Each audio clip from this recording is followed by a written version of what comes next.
We welcome you from Pittsburgh, Pennsylvania. Beautiful Monday night, PNC Park, the home of the Pirates. It's the Brewers and the Pirates division rivals tonight. Game one of a three-game series. Starting pitching matchup this evening, Jhoulys Chacín for the Brew Crew. The red-hot Chacín against a struggling Trevor Williams for the Buccos. Speaking of pitching, how about we take you back a little bit? Let's go back to 1987. The big left-hander, Dan Plesac. Some of his best stuff at the pinnacle of his career in 1987. Might have got a little off the edge there on the corner. Dan Plesac now a star on MLB Network.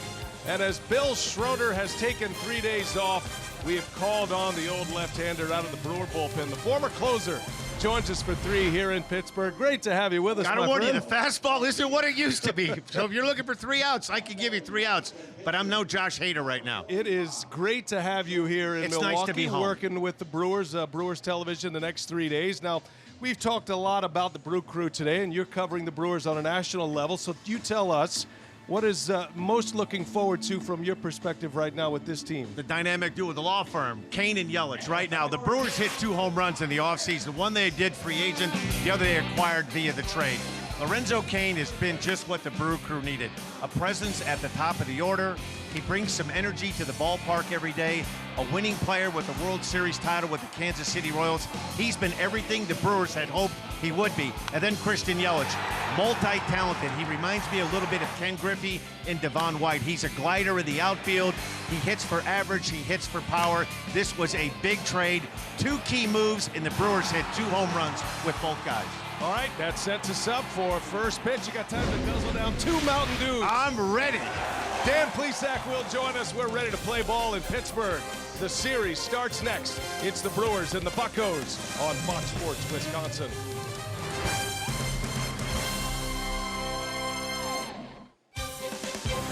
Milwaukee Brewers baseball on Fox Sports Wisconsin is brought to you by Hupy and Abraham. Voted best, rated best, Hupy and Abraham. Tell them you mean business.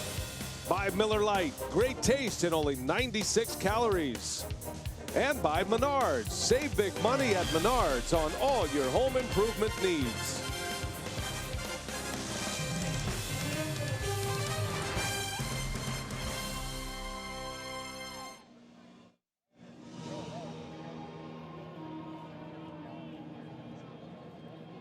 They do a great job here with their video, their music. It's probably the best in the league. Unfortunately, you know, they don't have the big crowds here, but it's legit.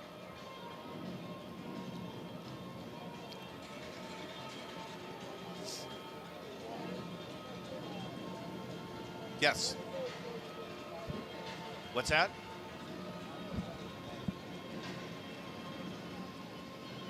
Pizza Ranch for the win. Okay.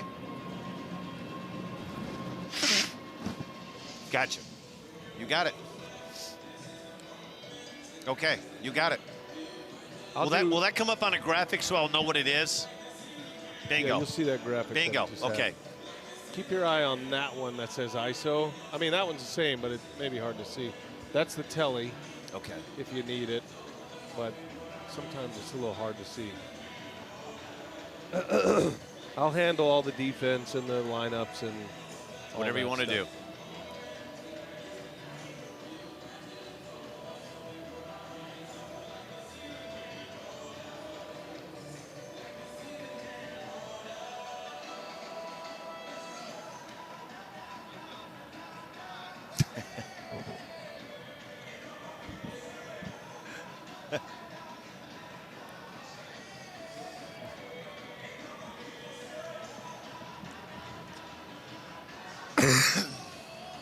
Oh no.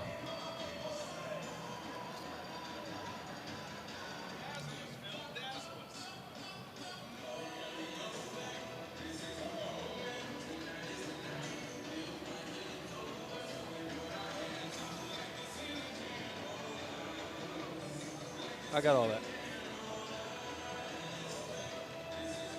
Why so low?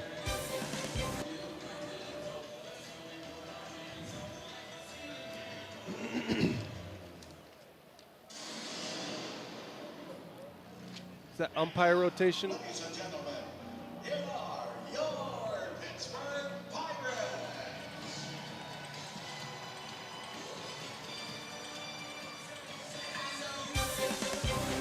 Sunny and hot all day today in Pittsburgh, Pennsylvania. It's a beautiful night for baseball as they cross over the Roberto Clemente Bridge. 87 degrees at game time.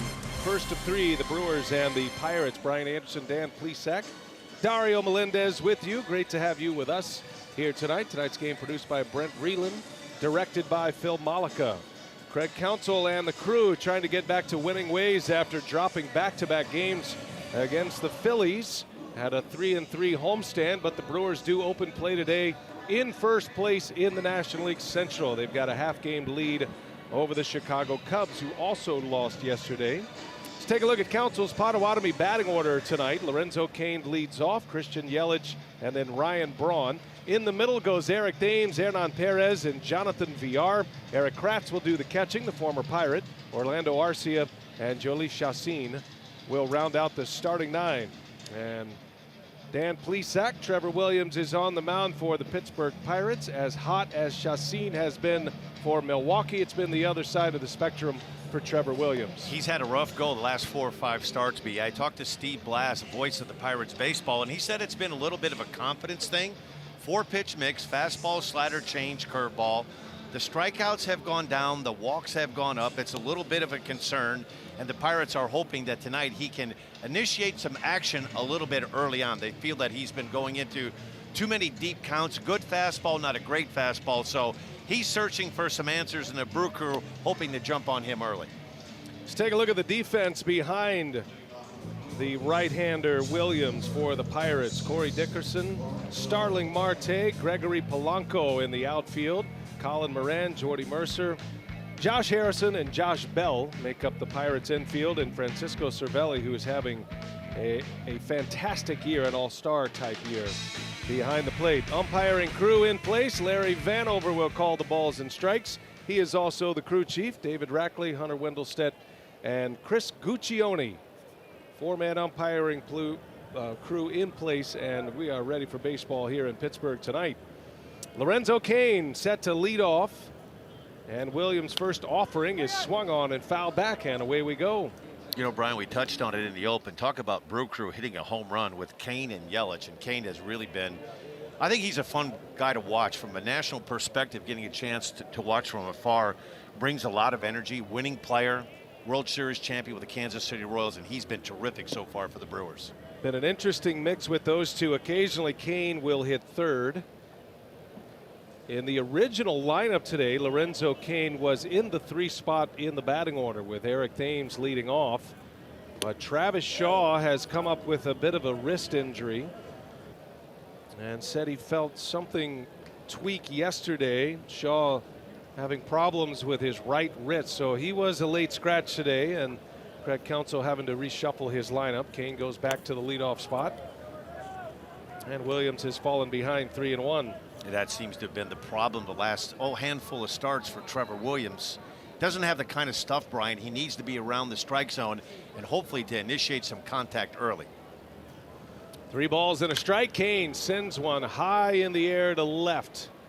That is the Sun Field to get us started here tonight, and Corey Dickerson will put it away, and that's how the night begins for Trevor Williams. I would imagine, as Neil Huntington, the Pirates general manager, stated in the Pittsburgh newspaper yesterday, Williams is in there for the long haul. They are going to ride it out with him this 6-game window, but I'm imagining that confidence is a big part, maybe some mechanics, but confidence for a young pitcher who got off to such a great start this year for the Pirates. And he is having a hard time getting outs over his last 6. One of the things, Brian, and there isn't a pitcher that will tell you this about confidence. The one thing that most pitchers, all, with the exception maybe of John Smoltz, Greg Maddux, Glavine, Pedro Martinez, the bat. Afraid to pitch to contact, and he's the kind of guy that needs to get some outs early in the count. The more pitches that he throws, the more the Brewers get an idea of what he has in his arsenal. He's not a big strikeout guy, so he needs to get some outs early in counts.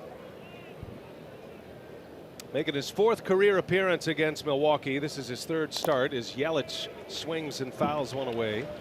Yelich down in the count, a ball and 2 strikes. That's one of the fine lines that you run when you're out on that bump. It can be one of the greatest places in the world to be when things are going well, but when things are going poorly, like they've been going for Williams, it's kind of the double-edged sword. You want to initiate contact, you want guys to swing, but when you're not overly confident in your stuff, I think the first thing that goes is you lose the confidence in the fastball, and that still is the best pitch in the game. See what he has in mind. 1-2. Yelich takes a called strike 3, a ring up from Larry Vanover. And there is out number 2. 2 up and 2 down for Trevor Williams. Kind of the pitch that Greg Maddux brought into play, that comeback fastball just catches the upper quadrant. That's a pitch we've seen over the last year or two called more and more often for a strike, and a lot of pitchers now are trying to pitch, particularly with 2 strikes, that 4-seam fastball, riding it up in the zone. Now finding a window for outs up in the strike zone. All those years of pitchers like you being yelled at to keep the ball down. Not anymore. First ball swinging Ryan Braun. Routine out to Harrison, and Williams with a 1-2-3 inning. We're off and running here in Pittsburgh. Yoli Chassin on the mound for the Brew Crew tonight.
A lot of P's in there. Heavy alliteration. As we head to the bottom of the first, the Brewers fail to score. Let's check the Pirates now. Clint Hurdle's Potawatomi batting order with Josh Harrison, Corey Dickerson, Starling Marte leading off. In the middle goes Colin Moran, Francisco Cervelli, and Josh Bell. Gregory Polanco, Jordy Mercer, and Trevor Williams will round out the starting 9 against maybe the hottest pitcher going for the Milwaukee Brewers, Yoli Chassin. He has been red hot in his last 12 starts, Dan. 6 wins, no losses, and a 2.66 ERA. You know, if you're about winning, 15 starts. The Brewers have won 12 of his 15 starts. We talked about Yelich and Cain, and another great move by David Stearns in the front office, bringing this guy in. So far, he's been their best and most consistent pitcher. Signed a multi-year contract with the Brewers, a 2-year deal coming from the Padres last year. Chassin has been a strike thrower for the Brewers, and he's coming off a terrific start on Wednesday against the Chicago Cubs. That was a win. 6 innings, no runs against the heavy-hitting Cubs. The Brewers won that game 1-0. That was the second of back-to-back shutouts against Chicago. Harrison leans out on one and serves it into left field for a base hit. Like a tennis backhand. A base hit for Josh Harrison to start it for the Buccos. Let's check the Brewers defensively tonight. No Travis Shaw in the lineup at third. The outfield is Braun, Cain, and Yelich. And then around the horn, it'll be Perez to get the start at third base. Arcia and Villar make up the Keystone combo. Eric Dames at first. 2 home runs yesterday. Erik Kratz, the former Pirate, will do the catching. All in support of Jolie Chassin. Lead runner on for the Pirates. Here comes Corey Dickerson. Pittsburgh is coming off a series win against Cincinnati. They did lose yesterday. There's a little tapper. Chassin got to hustle it over to first. A scoop to first base for out number 1. Nice play. He made that play look a lot easier than it can be. One of the things when you have a ball top like that, your natural instinct is to try to get to it, Brian, as quickly as you can. And you'll often see a pitcher air one or fire one. He does a good job of getting to the ball right here. This is that split changeup that he incorporated the last game. He does a great job letting Thames know that he has it. And a nice underhand scoop here. Very well done. For the first out of the game for Chassin. On the play, advancing to second base, Josh Harrison. Chassin does all those little things well. He fields his position. He holds runners on. He is a veteran in the major leagues. And a guy who doesn't have the overpowering stuff. Has to compete on a lot of levels to have success, which he does well. So a runner in scoring position for Starling Marte. Marte coming in at 285 with 8 home runs, 32 runs batted in. No real shining star for the Pirates. Nobody putting up the huge numbers. They're pretty steady throughout. They had a great start to the year, but they ran into a tough month at the end of May and on into June. And right now the Pirates are wondering if they are going to be adding on to their roster to try to contend in this division, or if they are going to be selling some pieces. They're 35 and 36, a game under 500. Right now the Pirates are 7 back of the Brewers in the NL Central. I think one of the cause for concern for the Pirates, right fielder Gregory Polanco, who had gotten off to such a great start the first couple of weeks of the season. He was kind of the talk of the Pirates camp at spring training, kind of rechanged his body, a sleeker, trimmer version, and he's had a rough go of it. Marte has had a kind of an up and down season so far in 2018. It will look so promising early for the Buccos. Right now they're just battling to stay above 500. Pirates did win 3 in a row before their loss yesterday. Actually were down 5 runs yesterday and made a comeback, a lot like the Brewers did against the Phillies in yesterday's game, both coming up short. Reds won that game 8-6.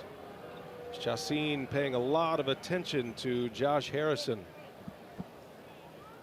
He is the one base runner that is as disruptive as anybody in the Pirates lineup when he gets on. Big swing and a miss by Marte. It's 1-2. You know, Chassin's a fun guy to watch, Brian. You touched on it. He's not an overpowering guy. 4-pitch mix, fastball, slider, change. And he incorporated in the last start against the Cubs a little split changeup that he'll use against lefties. And it'll be a pitch that he's going to need tonight against. We saw that early on the ground ball to Dickerson with Moran on deck and Josh Bell and Polanco. That split changeup, if he has a good one tonight, it could be a really good weapon for him. 16th start of the year for Chassin. There's a wave and a miss. He got Marte to chase one. And a strikeout, the first of the night for Chassin. Our Pizza Ranch for the win. What do you have tonight, Sackman? I think one of the keys that for Chassin is he's going to have to hopefully eat up some innings. The Brewers had to go to the bullpen the last 2 games into the 6th inning, so they'd love for him to get through 6 innings, and that would help them set up that bullpen, which in my opinion is the strength of this Brewers team. Get some innings out of Chassin. 2 outs, runner at second. Here's Colin Moran. They call him Redbeard here in Pittsburgh. Moran hit a home run yesterday. Full summer beard in effect. It's got to be slightly uncomfortable when you get into the hot weather. It was a warm one today in Pittsburgh. Glad to have it, though. Easy to get loose. Colin Moran, a little bit of a Brewers tie. His uncle, former Brewer B.J. Surhoff. Nice. Battery mate of mine. First round, first pick of the draft. We like to call B.J. Surhoff the platoon partner of Bill Schroeder. That's exactly right. I wonder what Bill's doing right now. I picture Bill on a canoe in a raft somewhere.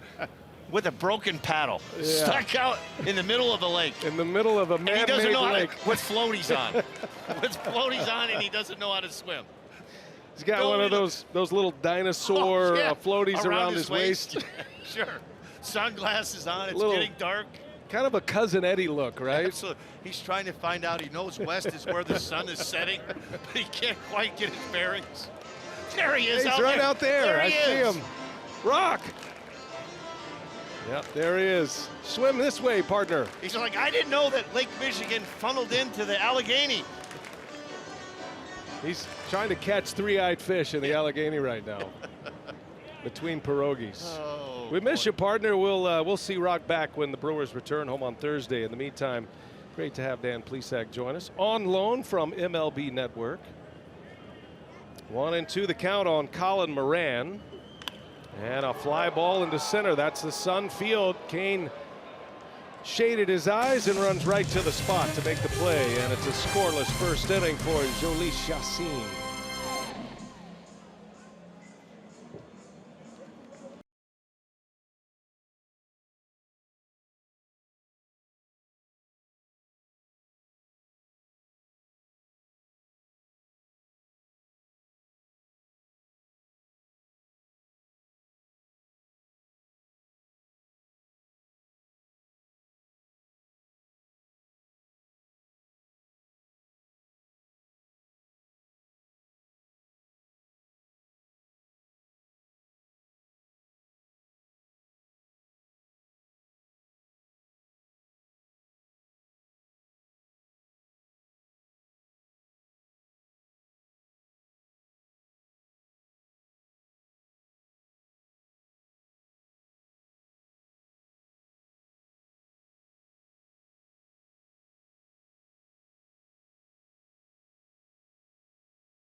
The top of the second inning, and after speaking with some of the guys inside the Brewers clubhouse this afternoon, there was some obvious disappointment at the results from that 6-game homestand, splitting it, going 3-3. But offensively speaking, there wasn't really much to complain about. The Brewers averaged 5 runs a game, 50 hits, 9 home runs, 2 of those coming from Erik Kratz, who just returned from the DL during that homestand. And he said a big key to carrying that momentum over into this series, this brief road trip here in Pittsburgh, is every player doing their part, that's not swinging at bad pitches, that's seeing good strikes, and that's making sure you stay disciplined at the plate.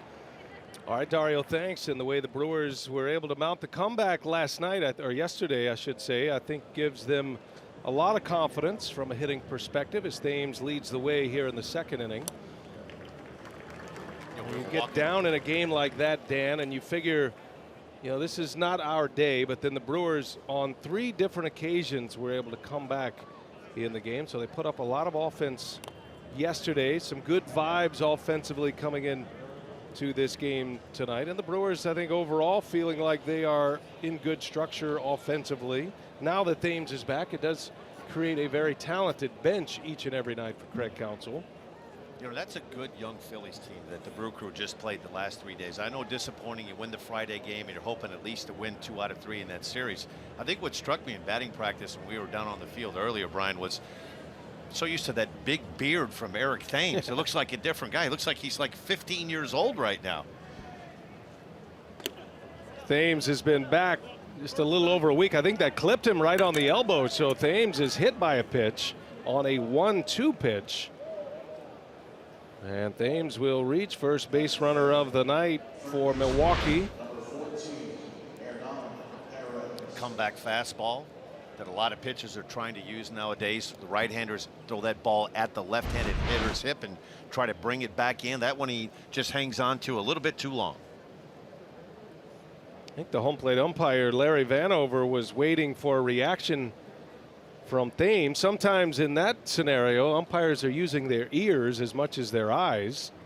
And you could hear that little clip of that elbow pad. So the first base runner puts Williams in the stretch here for the first time. And the red-hot Hernan Perez, who gets the late call to play third base today with Travis Shaw out. The Shaw injury not expected to be significant at all, just a day-to-day thing. But a chance to get Perez back in, and Shaw another day to try to heal. He said he felt it in the middle of an at-bat yesterday against Philadelphia. That right wrist tightness, a little tweak.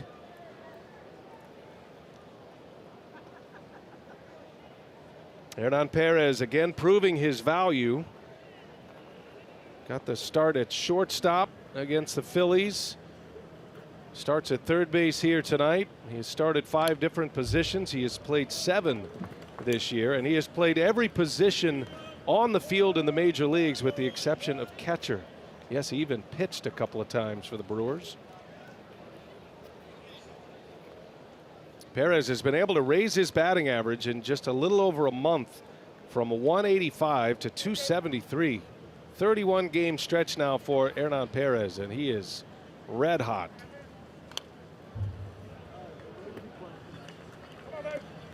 Pretty good pitch right there from Trevor Williams. You're kind of getting a little bit of a look at his issues have been.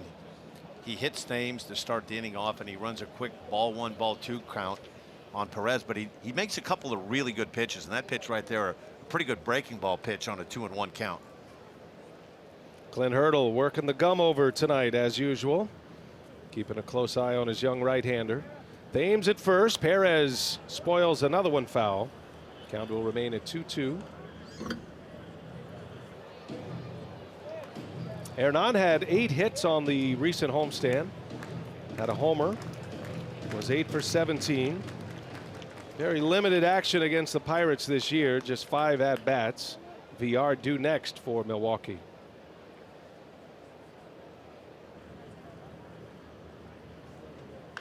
Perez in the air, center field. Marte trying to find it, does find it, makes the catch for the out. Another 20 minutes or so, that center field area where the sun is now setting can be very difficult. And we saw Lorenzo Cain pause for a moment. These big league outfielders are used to that. Gives those relievers who are shagging during batting practice all kind of fits, though. Early on in your, early on at the end though, Brian, what you try to do, an Old County Stadium, it was so cold early in the year that you'd see all the pitchers would converge wherever the sun was at right field. Right. That's where you'd find the entire pitching staff. But this is a great shot of the ballpark here. This is really a beautiful ballpark, and you can see by the reaction of the outfielders, you're looking right into that sun. As you touched on, another about 15-20 minutes, the field will be covered in shade. They've had an all-star game here, one of the gems in Major League Baseball, right on the banks of the Allegheny River. And that downtown setting across the river, you go across the Roberto Clemente Bridge to get to downtown, is as picturesque as you will find in Major League Baseball, especially when the sun is shining brightly like it is and shining down on the downtown area. Jonathan Villar, the switch hitter, with Thames at first. Villar with a couple of hits yesterday against the Phillies. Has been able to play through a calf injury. Never went on the disabled list, but it did knock him out of the lineup for 4 days. He says he's fine. He thinks the calf injury was originally because of a tightness in the hamstring. You go down the kinetic chain there, and Villar told the athletic trainers that he was feeling a little tight down the leg and especially in the calf, and they shut him down for a few days. Now he says he's good to go. As a left-handed hitter, he's hitting .270. The story has been Villar off the right side and much fewer at-bats. He's shown terrific power, and he's hit for average as a right-handed batter. But his history tells you he is a better left-handed hitter. And his more comfortable side, those are the career numbers with a lot more homers and a lot more runs batted in.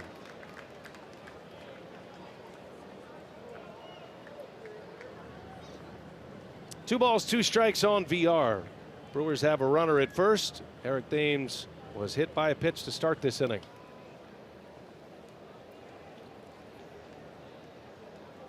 Don't see much of it nowadays where teams, the importance of, not trying to give away any outs, but it'd be interesting here. You might want to feel like if Villar can put the ball in play, you might want to try a hit and run, try to get the infielders moving around a little bit, open up a hole. And a swing and a miss. Villar is down on strikes. He was selling the idea that he fouled it off. But a swing and a miss. Larry Vanover doesn't bite. And that is the second strikeout for Williams. Pretty good breaking ball here from Williams. This appears to be a strike all the way. Looks like a low sinking fastball. Hard cutter, 91 miles an hour. We're seeing that pitch more and more. And hitters will tell you the two pitches that are so difficult to hit, the split finger and that hard cutter that we saw right there from Williams. That was a terrific pitch. Williams played his college ball at Arizona State, was traded from the Marlins to the Pirates. One of the more interesting trades you will see as Erik Kratz takes a strike. So Trevor Williams was not traded for a player. He was traded based on compensation from a member of the front office, actually a member of the pitching department. Jim Benedict went from the Pirates to the Marlins to run the Marlins pitching program. And in compensation for that, the Pirates got Williams. Had sought him out, felt like they would do something, and they went out and got the player that they wanted. So he was not involved in a big trade for a That's not famous what player. You don't tell that to your friends, though. They say, you were traded? Yeah. I was part of the Stanton trade. It was a three-way. Stanton went to New York, and then I ended up in Pittsburgh. Yeah, it was a really under-the-table deal. It was complex. You don't remember. It probably doesn't even show up on the transactions wire, but that's how it went. Little half swing by Kratz. That's a strike.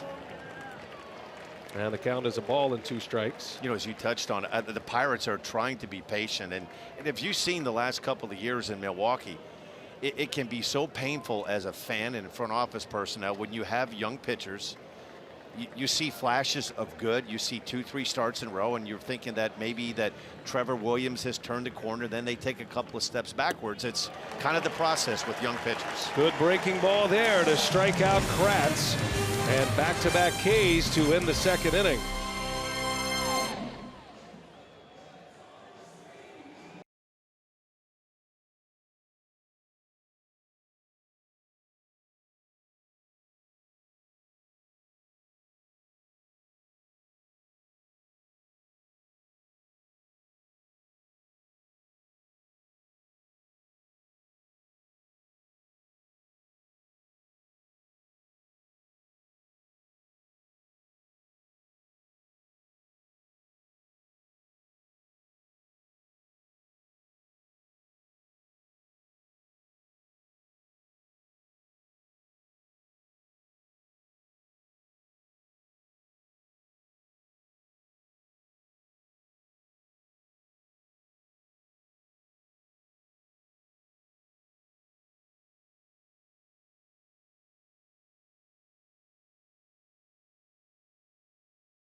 in his last few starts. Well, what most good pitchers, it's about deception and angles. You go back to his last start, the breaking ball. I still think BA, that's his bread and butter pitch.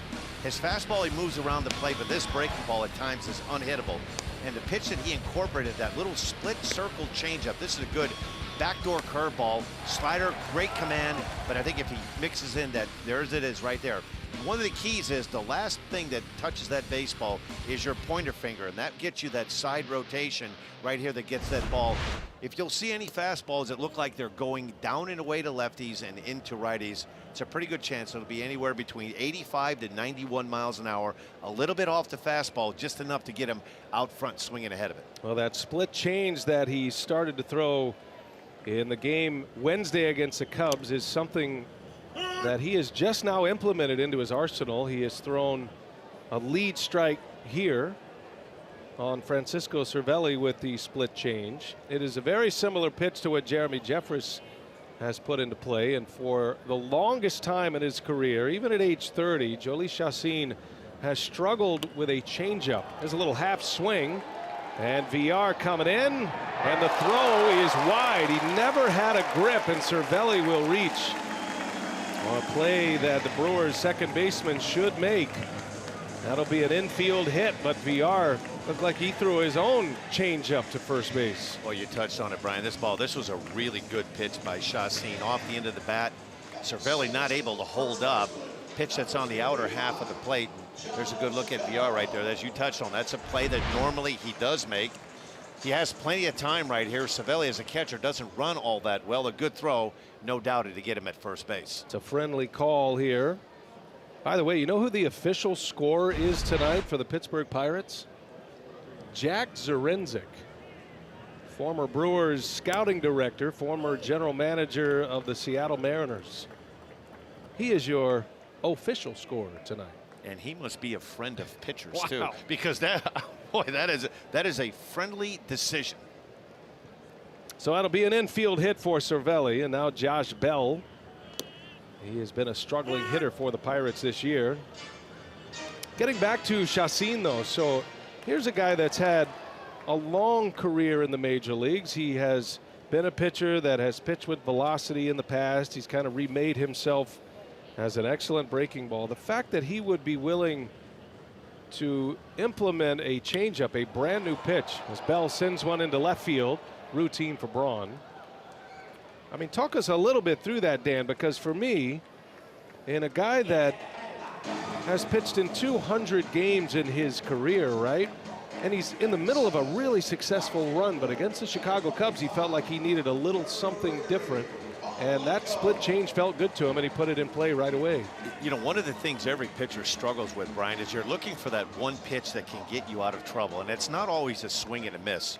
I went the first 7 or 8 years, and I think the changeup is a pitch that you either have it at the beginning, and over a course of time, it's a hard pitch to develop. And the split change that he's using right now, it's a quick fix, but it's also a pitch that you can get a ground ball. And going back to that start against the Cubs, and what it does too, it sends a guy like Polanco, if he sees that in his bat, he'll go back in the dugout. What was that pitch? I think it was a changeup. And now you add another pitch that a hitter has to go up there and worry about. And it doesn't have to be a great one, just a good one. Single to right for Polanco. He is another struggling Pirates hitter, hitting just .211 coming into play tonight. But Cervelli and Polanco have base hits, and 2 men are on. A threat here for the Pirates in the second inning. It's a pitch right here. This is a fastball, a little bit up in the zone that Polanco hooks between that hole there between first and second base. Not that bad of a pitch, and now it's time to make a good pitch right here. Chacín will give you a number of different arm angles. He'll change his delivery in that sometimes he'll pause at the top. He'll give you a twist. He kind of makes it up as he goes, whatever feels right. All of it is designed to throw off the timing of the hitter. And he's got Jordy Mercer out in front of one. That'll be a swinging strike. You know, we touched on it earlier, Brian. I think one of the keys, or two keys to being a successful pitcher, it's about deception and angles. You talked about how he'll do that slow, almost a Johnny Cueto-like slight pause, and then I wouldn't call it a quick pitch, but his delivery is faster, and it disrupts the timing for a hitter. And there it is right there. A quick release by Justine. Mercer takes it for a ball. You know, I give him a lot of credit to incorporate that pitch, the split change that he used in the last start against the Cubs. There are a lot of people in the industry who are ready to, Justin Verlander, his days were gone and he was done with. But it's about making adjustments, and every good pitcher and great pitcher that's pitched for a while. Ground ball, got a chance to turn it here. Villar, Arcia fires one to first in time. And Justine gets the ground ball against the 8th place hitter. A double play to end the inning. He'll have the pitcher leading off next inning.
At the top of the third.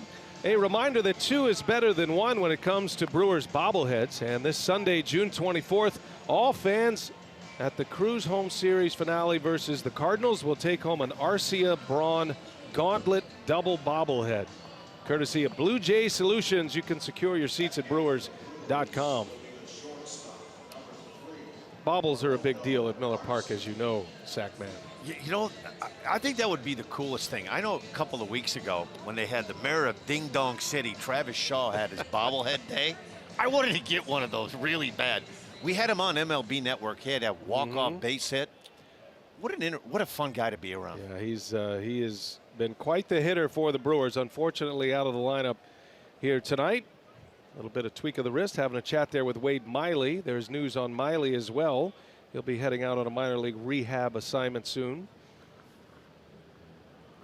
No mayor of Ding Dong City in the lineup tonight. Arcia leads off for Milwaukee, hitting 8th in the lineup. The last I saw of Arcia did a Facebook game, the Cardinals at Milwaukee, and he had a call-up that day. Arrived just before the game-winning base hit to right field in a Brewers win. Well, he's at his best when he's shooting the ball to right field. There are a lot of mechanical adjustments that Arcia is trying to make. I like what Craig Counsell had to say, though. He goes, the way he plays defense, his ability to change the game and improve the game for them, improve a pitching staff with his defense, allows Counsell to have Arcia in the lineup, let him work through some of his offensive adjustments. I think they would prefer that he be in AAA and make it a quick fix, try to settle in and get some confidence back. But for now, because of the shortage at the shortstop position the Brewers have in their system and the injury to Tyler Saladino, Mauricio Dubon is out for the year. AAA shortstop tore his ACL. So for now, Arcia will ride it out, and they're hoping something clicks with the bat soon. What makes it tough when you play this National League style of baseball that the Brewers are forced to play, with the exception of Interleague, you get to the 8 and 9 spot in the order. This is a perfect example. You know, if this shakes out, you would assume you're going to have Lorenzo Cain up with 2 outs and nobody on. Fly ball to right, hit hard. Polanco races back and makes the catch. That's a good at-bat by Arcia. It goes as an out, but that'll be one Darnell Coles marks down as a quality at-bat. Hit the ball sharply with 2 strikes. You know, as a hitting coach, Darnell Coles, he lives and dies with these guys, and this is really a really good piece of hitting. He doesn't try to pull this fastball and drives it, and that's one of those when things are going bad, you hit a ball in the screws like that, and Polanco makes a nice play just on the warning track in right field. The detailed scoring system that Darnell Coles uses is fascinating. We don't know all the details. He doesn't share them all, but what he does share is that it has nothing to do with hits and at-bats. So it's not about, for him as a hitting coach, trying to dive in deep to the hitting mechanics. It's, are you down on time, meaning your foot, is it down? Are you in a swing position? Are you taking the kind of swings in certain counts that you want? For example, in a 2-strike count, you make contact like that. That's going to be a positive on the Darnell Coles scoring system, and he provides that score at the end of every game. So he's trying to get the hitters off the scoreboard batting average. He wants them knowing their competitive juices are going to want to press and try to get the batting average up. But for him, it's more about the quality of the at-bat inside the at-bat. That does not apply to the Brewers pitchers at the plate. They're on their own. Justine takes a strike, and it's 2-2. That's the beauty of this game, Brian. 162 game schedule, unlike the NFL or the NBA, where you have a couple of days off to gather yourself. When you're in one of these ruts like Arcia is in right now, the days off are far and few in between, and that's what makes this grind of this schedule, to be able to do it day after day after day. And you come up to bat, you look at the scoreboard, you see your average is under 200, and you press and you try to do a little bit more, and you want to snap out of it. And it's a difficult thing to do. Justine able to check his swing. He'll draw a walk. So the Brewers get some success from their pitcher spot in the batting order. That is the first walk issued by Trevor Williams. And that's going to get to the top of the order in Lorenzo Cain. You know, we talked about this earlier today, how the industry, I thought the Brewers were ahead of everybody. And I give David Stearns a lot of credit. A lot of people talked about Eric Hosmer and where he was going to land, and Mike Moustakas, their third baseman, and Greg Holland, the reliever, and Lorenzo Cain was kind of lost in that shuffle. And I thought the Brewers did a terrific job, and some of it is, you know, analytics, the way you look at players. But Brian, from the outside looking in, he brings a lot of energy. He brings some leadership. And this is a fun team to watch. You watch the interaction in the dugout, and they seem to gravitate around this guy. He's a winning player and a winning person. And wanted to be in Milwaukee is maybe the biggest reason of all. He had set, through his agent, set the destination as Milwaukee as a place he would like to return. The Brewers gave him a 5-year deal. And you talk about his age. He is in his age 32 season this year, Lorenzo Cain. But the fact that he's coming off a season where he played 155 games with the Royals last year, that is the most he has played in a big league season. Last year at age 31 for Kansas City, and he put up career highs in a number of categories. That's back up the middle. Coming over is Harrison, a backhanded flip to Mercer. Cain will beat it down the line.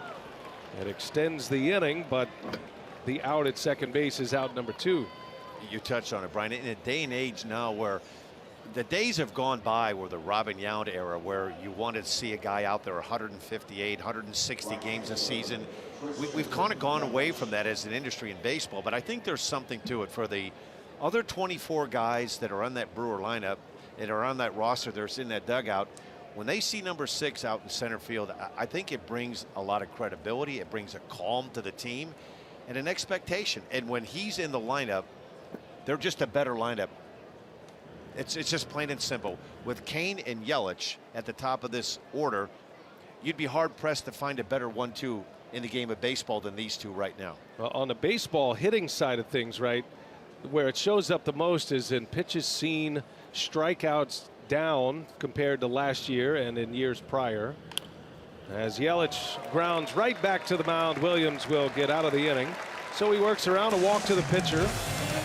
And Williams has 3 scoreless on the board. The Buccos are coming up.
next season, the 2018-19 season. They're on sale right now at foxsportswisconsin.com/events. Say hello to Mike Budenholzer, new head coach of the Milwaukee Bucks. He's got his staff in place. Everybody coming from Atlanta, where his previous stop was.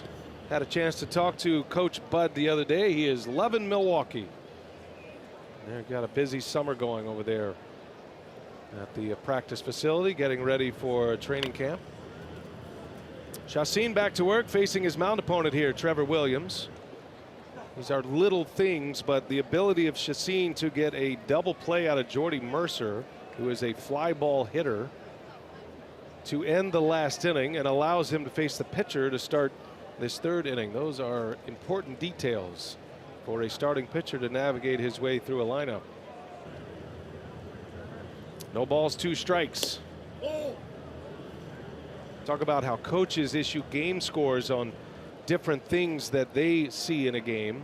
I remember former Brewers pitching coach Erik Kratz always gave you a couple extra attaboys if you'd have the pitcher lead off in the third or bat in the third. Nice play from Arcia deep in the hole to get Williams for out number 1. Yeah, that's to your point right there. The value that Arcia brings to the Brew Crew with the glove. That's a really difficult play that he makes look easy. Tremendous arm strength. That kind of looked like an old Derek Jeter-esque kind of play. He made look really easy. Get a good look at it right here. This ball looked like it was ticketed to left field. Does a great job catching it off the back foot. Strong throw, right on the money, Derek Thames. Arcia takes care of Williams. That's the second chance for Arcia today. He was involved in the 4-6-3 double play to end the last inning. When Justine is right, he'll get a lot of ground balls. And he's starting to get those ground balls. Right now he has gotten 3 ground balls, producing 4 outs. Justine's given up 3 hits, all singles. Second time around the batting order with Josh Harrison back up there. Harrison a base hit in his first at bat on a pretty good breaking ball. It's one of those reach out and touch me kind of just soft line drives right over shortstop.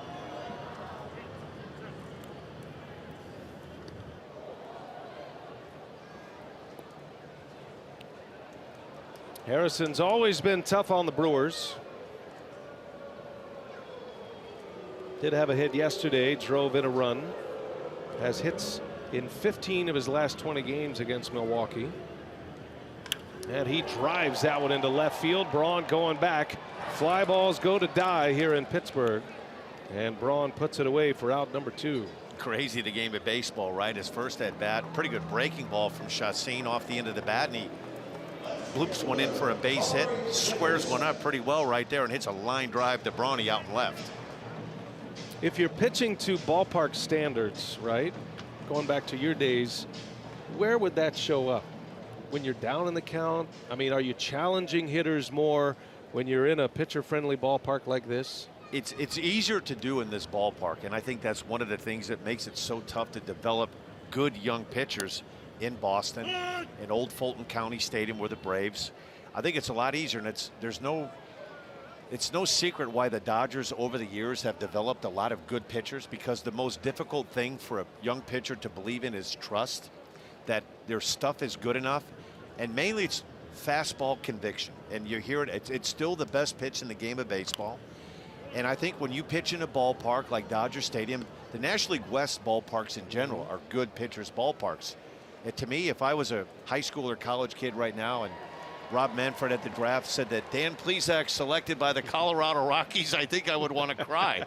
It's just, I didn't realize how lucky I was to come up in County Stadium, because that was very much a pitcher's ballpark. Yeah. Except in July and August, you'd have some warm, hot, humid days, but for the most part, the wind blew in, and it's a lot easier.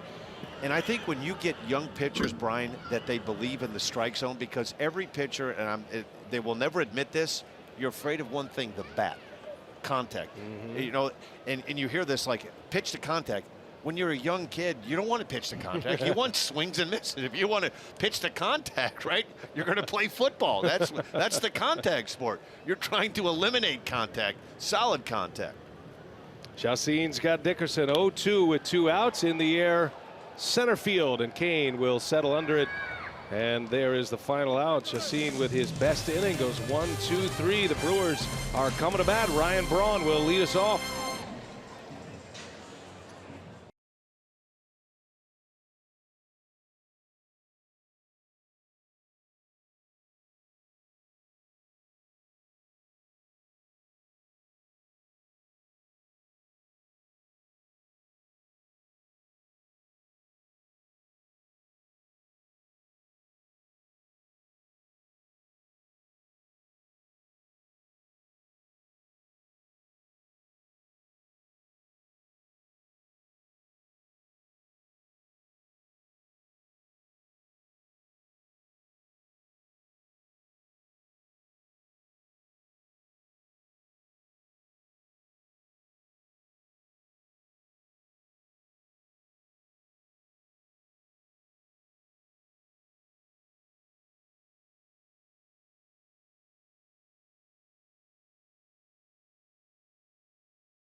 The 2018 MLB All-Star Game. Head to brewers.com/vote. Cast a ballot filled with Milwaukee Brewers to ensure the crew is well represented at the Midsummer Classic this July. You know how those national pundits are, Dan Plesac. The Brewers are not showing well right now in the All-Star voting. Those are the leaders. Issuing of the latest results in the All-Star voting. How about Markakis? How about the Atlanta Braves, by the way, with Freeman, Ozzie Albies, Nick Markakis? This Walsh, Bryce Harper, to me, is the one hitting under 230 on the year. I get it. He's one of the faces, the brands of Major League Baseball, but he's had anything other than an All-Star appearance first 3 months of the season so far up to this point. Here we go to the fourth. Ryan Braun will lead the way for the Brewers. Now, the Brewers have some All-Star worthy candidates. These are position players only that are involved in the voting. Certainly the Brewers will have some pitching candidates, but you look at a guy like Lorenzo Cain or Christian Yelich. Certainly Travis Shaw could garner some votes. Braun hits it sharply right to Mercer, and Williams has out number one. One away for Eric Thames. He was hit by a 2-strike pitch his last time up.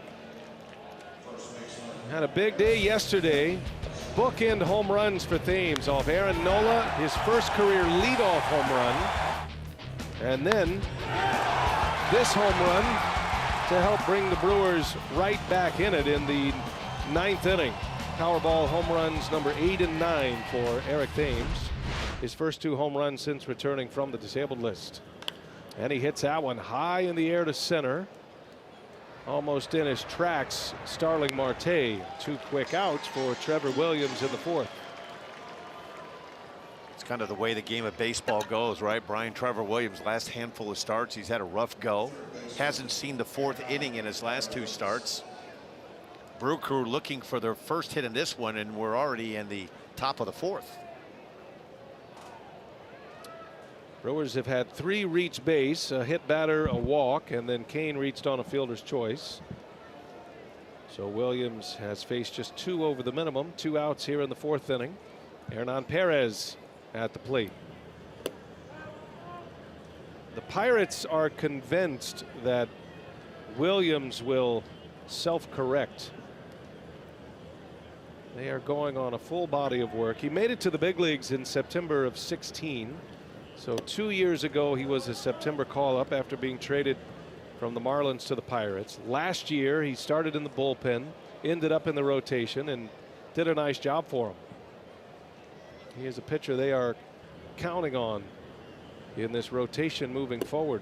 He's got great stuff. There's no question about the array of stuff that he offers.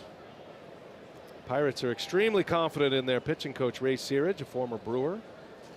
He's had many reclamation projects. And I think the word is, as Perez draws the walk, the reclamation for Williams is right between the ears right now, and then they hope to get him back soon. And Brian, unfortunately, that's the case with a lot of young pitchers. But you can look at a guy like Guerra for the Brewers. 2016, he was a terrific pitcher. Expectations were really high. 2017, you know, he pitched anything other than a guy that was an opening day starter. And a couple of starts, I've done 2 Facebook games, one in Milwaukee, one in St. Louis, and Garrett has been terrific. And it's the nature of this. We'd all like to have Smoltz, Glavine, and Maddox and Avery, and to just have this cycle turning over pitcher after pitcher. It's a difficult thing. I go back to my early days with Milwaukee, with Juan Nieves and Bill Wegman and Teddy Higuera, Cal Eldred, Chris Bosio. You just assume that you're just going to keep every year. You're going to dip down and find these guys, and it's not just the Pirates, it's the Brewers, it's a lot of teams. And if you don't have the financial flexibility to go out and spend, you have to develop a lot of these young guys that you're hoping for. You have to develop them within your system, and it's painful. It's painful because of the ups and the downs. And last year, you look at where the Brewers were right before the All-Star break, and everybody was thinking, can you go out and acquire that pitcher? I'm sure the Brewers were in, but there are a lot of teams that are in on the same guys too. And you can't always just go out and I commend last year what the Brew Crew did, because it would have been easy to like give up on the plan and go short term, and then you pay for it long term. And the time wasn't in 2017 to go all in and put your chips in. And I'm sure the Brewers are looking now, but there are a lot of teams, Brian, that are looking for that guy. Who is that guy? Is it Cole Hamels? Is it Chris Archer? Are the names that we, the guys, the usual suspects that you're hearing? Jonathan Villar fouls that one away. Count remains at a ball and 2 strikes. And if you're a team, a middle market team like Milwaukee, you're not the Yankees, the Dodgers, the Red Sox, the Cubs that can afford to have a lot of mistakes, a long-term contract. And, a lot of people now, the Cole Hamels is the guy. Well, the price tag is $20 million. So you're going to acquire a guy that you're going to probably have to pay somewhere around $8.5 to $9 million and give up a young player to get him back in return. He had another year on his contract potentially for Hamels. Villar hits it sharply. That's going to fall into center field, a base hit. So the Brewers making a little noise here with 2 outs. Perez draws the walk. Now Villar singles. First and second for Erik Kratz.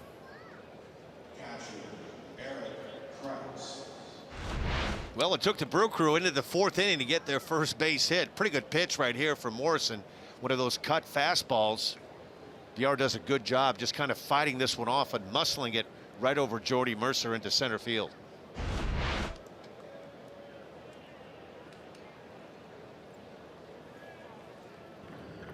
Erik Kratz now with 2 away. A strikeout victim in the 2nd inning. Williams threw him a couple of good breaking balls to punch him out. Kratz got off to a great start with Milwaukee. He's playing in AAA with the Yankees.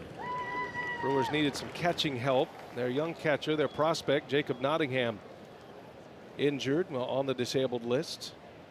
Jet Bandy was taken off the major league roster. He has since cleared waivers. He's still in the Brewers system. And so they needed a veteran guy to come in and back up Manny Pena, and they found it in Erik Kratz. And he had hits in his first 6 games, including 3 homers in his first 6 games. It's one of the positions in baseball right now. You look around, and there are a lot of teams right now that are looking for help behind the plate. Still the quickest way to get to the big leagues. I know Bill Schroeder, he's on a canoe somewhere out in the lake right now, stuck out there because his paddle's broken. Says, I got a few innings in me right. Still. Well, Kratz spent a little time here in Pittsburgh. Matter of fact, he came up with the Pirates. A guy that was grinding his way through the minor leagues. He did not get a chance in the big leagues until he was 30. Pirates gave him that chance in 2010. So now he is a week removed from his 38th birthday. 2 years ago, he was back with the Pirates. Great story and perseverance is Erik Kratz, and I know, having talked to him on a number of occasions, he was going to give up the game. He was playing in AAA. There's a lot of people think he would be an excellent manager, a coach. He started to get the questions of, you know, you'd be a great coach. When are you thinking about pursuing that? Maybe a broadcaster. He had to remind him, I'm still playing. I want to keep playing. Play as long as you can until they rip that uniform off. You know, it's a tough thing to do, too, because you're so close. You're at AAA. You know you're a phone call away. Somebody goes down, an injury, that you're available. You have some experience. But I can't imagine it. That must be a difficult thing, that you get a taste of it at the big league level, get sent back down, and you're constantly trying to get your way back up here. And fortunately for him, he's fought his way back up to the big leagues again. 2 on with 2 away. Kratz trying to come through here, and a snap throw to first. The runners take off.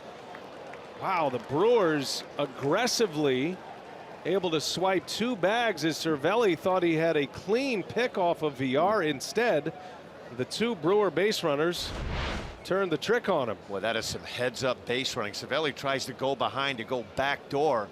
Nice play by Josh Bell to knock this one down, but heads-up base running, both ends of that double steal. Cervelli is a catcher that likes to back pick, throw behind runners, and I am certain the Brewers have scouted that out. And taking advantage of the aggressive throwing catcher. Now a base hit could deliver 2 runs. The Brewers knocking at the door to try to score first here tonight. 2-2 the count on the catcher, Kratz. And he misses inside. Williams was walking off the mound. He thought he had one. It puts a little extra pressure, too, on Williams right now with runners in scoring position with a runner at third. It's the fastball right here, a little cutter just off the plate, but it puts a little extra pressure on Williams right now.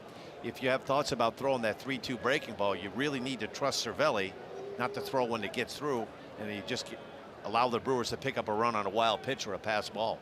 Williams struck out Kratz on a breaking ball last time up. See what he gives him here. Full count, and Kratz takes a call. Strike 3. Is unhappy with the call. And Kratz letting Larry Vanover know about it on his way out.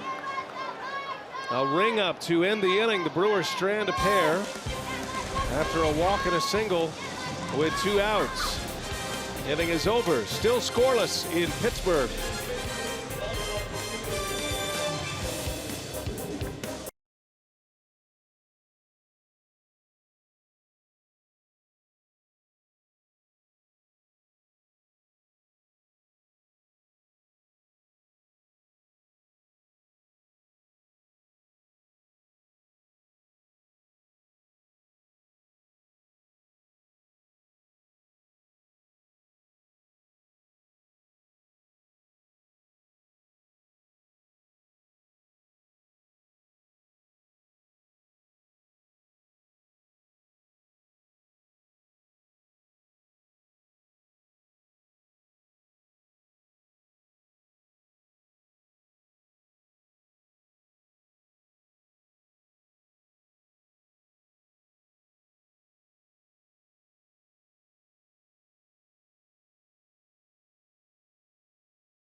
Starling Marte rolls to short, out number 1 here for Justine. 1 pitch and 1 out. And the stylings of Jhoulys Chacín changing up his delivery, his release point. He's been effective again tonight. The different looks of Jhoulys Chacín, we talked about deception and angles, and he has a little bit of both. So far, so good, and you can see why through going into here, he's been the Brewers' most reliable and dependable pitcher. That's that low 3/4 arm angle, induces the ground ball. And right here, I don't want to call it a quick pitch, but it abbreviated a quicker delivery towards home plate, catches Corey Dickerson off guard. Those were the 2 pitches that resulted in the final out of innings. The double play in the 2nd, and then the fly ball to center field off Dickerson in the 3rd inning. Pirates had 3 hits, first 7 batters that Chacín faced, none since, and a swing and a miss by Colin Moran. What's been refreshing to watch Chacín, I think as an industry right now, Brian, we're so enamored with velocity and spin rate and forward seam fastball that we see from the outside looking in more throwers than pitchers. And I think that has to do something with the rash of injuries, the Tommy John surgeries that we've seen. No question, we're building them bigger, stronger, and faster. But I just can't see in the surgeries, and the disabled list is speaking volumes. The max effort 100% on every pitch, it's hard to last that way through an entire season, whether it's in the bullpen or making 35 starts on the mound. 1-2 the count on Moran, and he swings and misses, and Chacín picks up another strikeout. That's his 2nd. Now, one thing about today's game, we have had conversations with David Stearns, the Brewers general manager, often about this. The way that these things are being measured now, it is always going to result in any sport.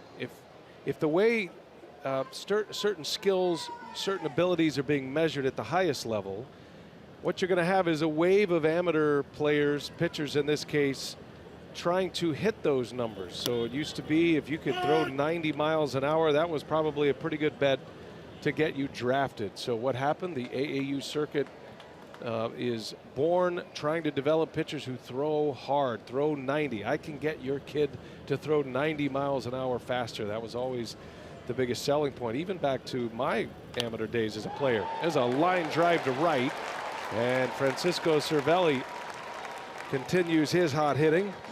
That's the first hit since the 2nd inning, given up by Chacín. He had retired 6 in a row, and a 2-out single by Cervelli.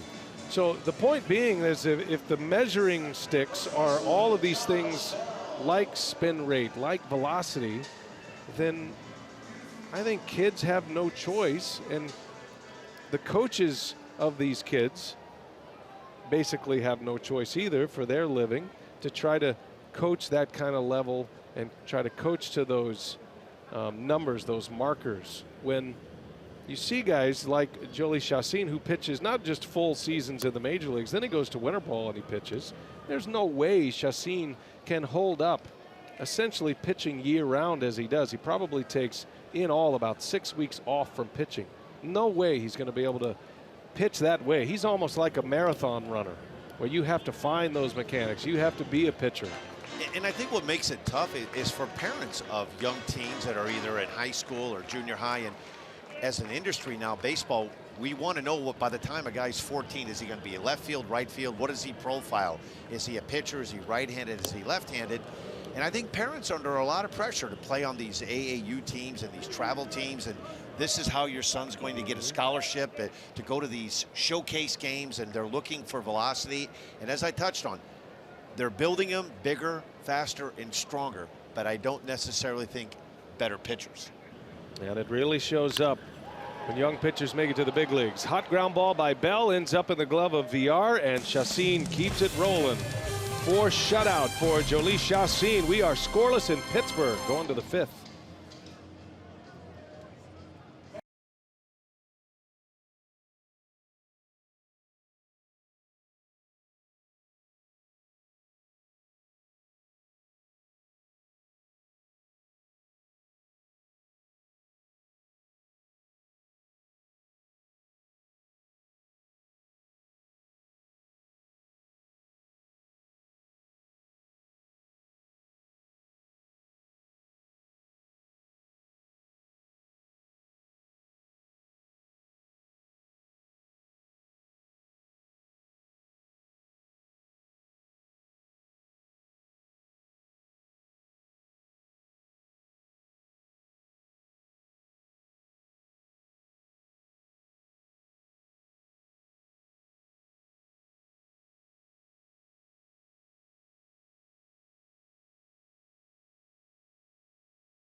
and the Pirates as we head to the top of the 5th. Time now for our UW Whitewater minor league scouting report. The newly acquired Brad Miller picked up in a trade with the Rays back on June 10th for G-Man Choi. You see his offensive numbers right there with the Sky Sox, but guys, look, we know what he can do offensively. This is a guy who hit 30 home runs just a few seasons ago, but when you talk about Brad Miller, it's his defense that worries you. He had 53 errors at the shortstop position, which is what he's been playing with the Sky Sox since making his major league debut back in 2013, has already committed 3 errors at that position in Colorado Springs. So when you talk about Brad Miller, you know you're getting a left-hand power bat, but it's always going to be the errors that you are concerned about with a guy like him. In his defense, he has dealt with some injuries and hasn't played the position in about a year and a half, but that's your concern with Brad Miller. All right, Dario, thanks. Arcia will lead the way here as Williams is back on the mound. Brad Miller, 2 years removed from a 30-homer season with the Tampa Bay Rays. 81 RBIs in that season also. Listen, there are a lot of players in the big leagues playing right now. If they hit, you can find a place and you can overlook some of the deficiencies that they may have with a glove. So as Arcia leads off here in the 5th inning, Arcia certainly understanding of his position, knowing the Brewers have tried to fill in or backfill with shortstop play, and Miller, who has not played a lot of shortstop this year but is playing short a lot in AAA. Arcia flies to right. Polanco puts it away for out number 1. You know, in the day and age now where there's so much shifting going on in baseball too, that I think when you're looking at a traditional player right now, you're not looking for like a Paul Maude or a Robin Yount, a Jim Gantner.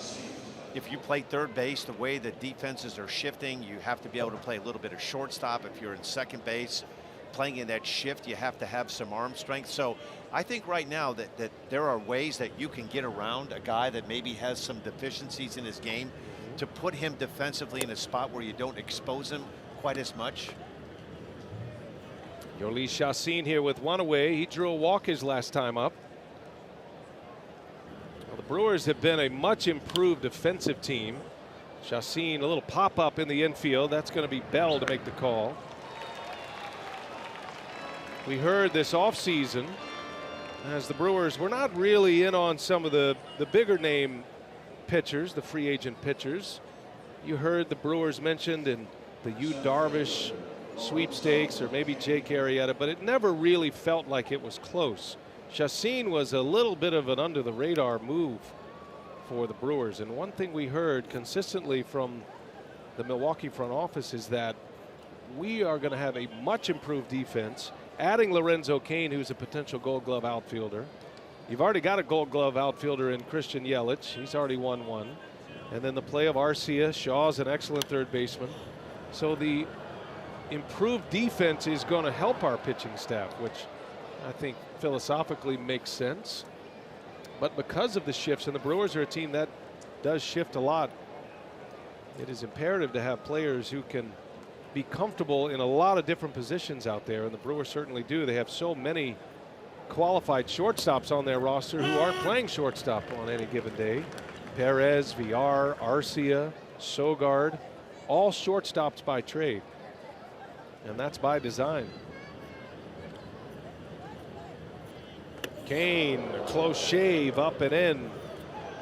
1 ball, 2 strikes on Lorenzo Cain. 2 outs in the inning. Brewers put up a threat with 2 outs last inning with a walk and a hit. Yikes.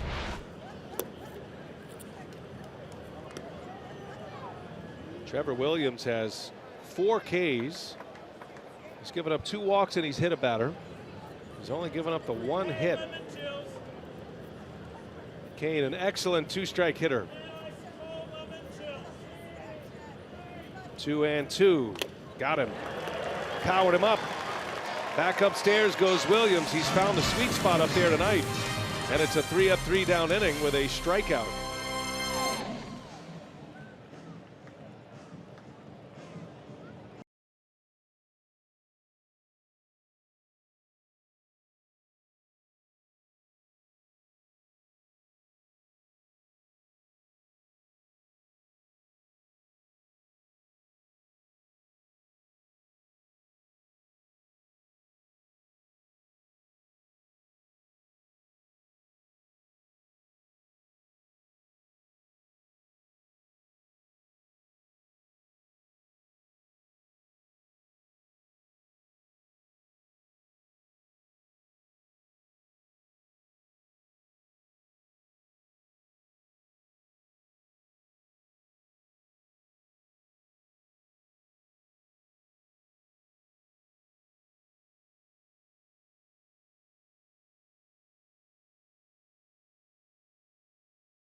in the ballpark tonight. A lot of Brewers fans traveling from Milwaukee to Pittsburgh.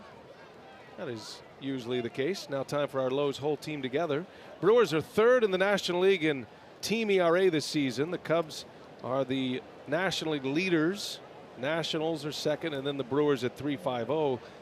And that bullpen ERA still spectacular, but the starters have really pitched well. That homestand with Justine included, putting up some fantastic numbers. It was a stretch of 4 consecutive starts for the Brewers. In this case, 1 passed through the starting rotation, operating in a 4-man rotation where the starters only gave up 2 earned runs in 26 innings. Justine went 6 shutout against the Cubs his last time out. He's fallen behind Gregory Polanco to start the 5th inning.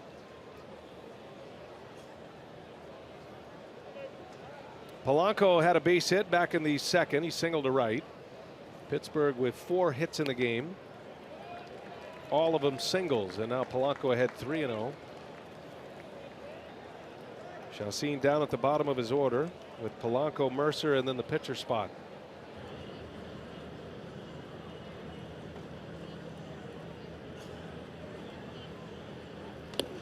Lost him on 4 straight. A little bit uncharacteristic. Jolene has been really good tonight. He's been really impressive. Has had all 4 of his pitches in mix, moved his fastball around the plate, up, down, in and out. Breaking ball at times has been really good. Hopefully he can induce Jody Mercer in the 2nd inning, get into a 4-6-3 inning double play, and certainly keep his pitch count down right now. Double play, a ground ball here would certainly do the trick. This has been one of Clint Hurdle's favorites over the years in his time as manager of the Pirates. Mercer brings that power threat to the 8th spot in the batting order.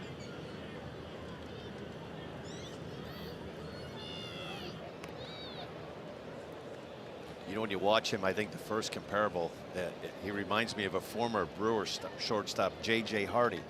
Not a prototypical, you don't look at his body type and translate to say, yeah, that's a shortstop at the big league level, but a lot like J.J. Hardy, has some pop in his bat, makes the routine play, and basically that's what you're hoping for from your shortstop. Make the plays that you're supposed to make in the day and age where the long ball.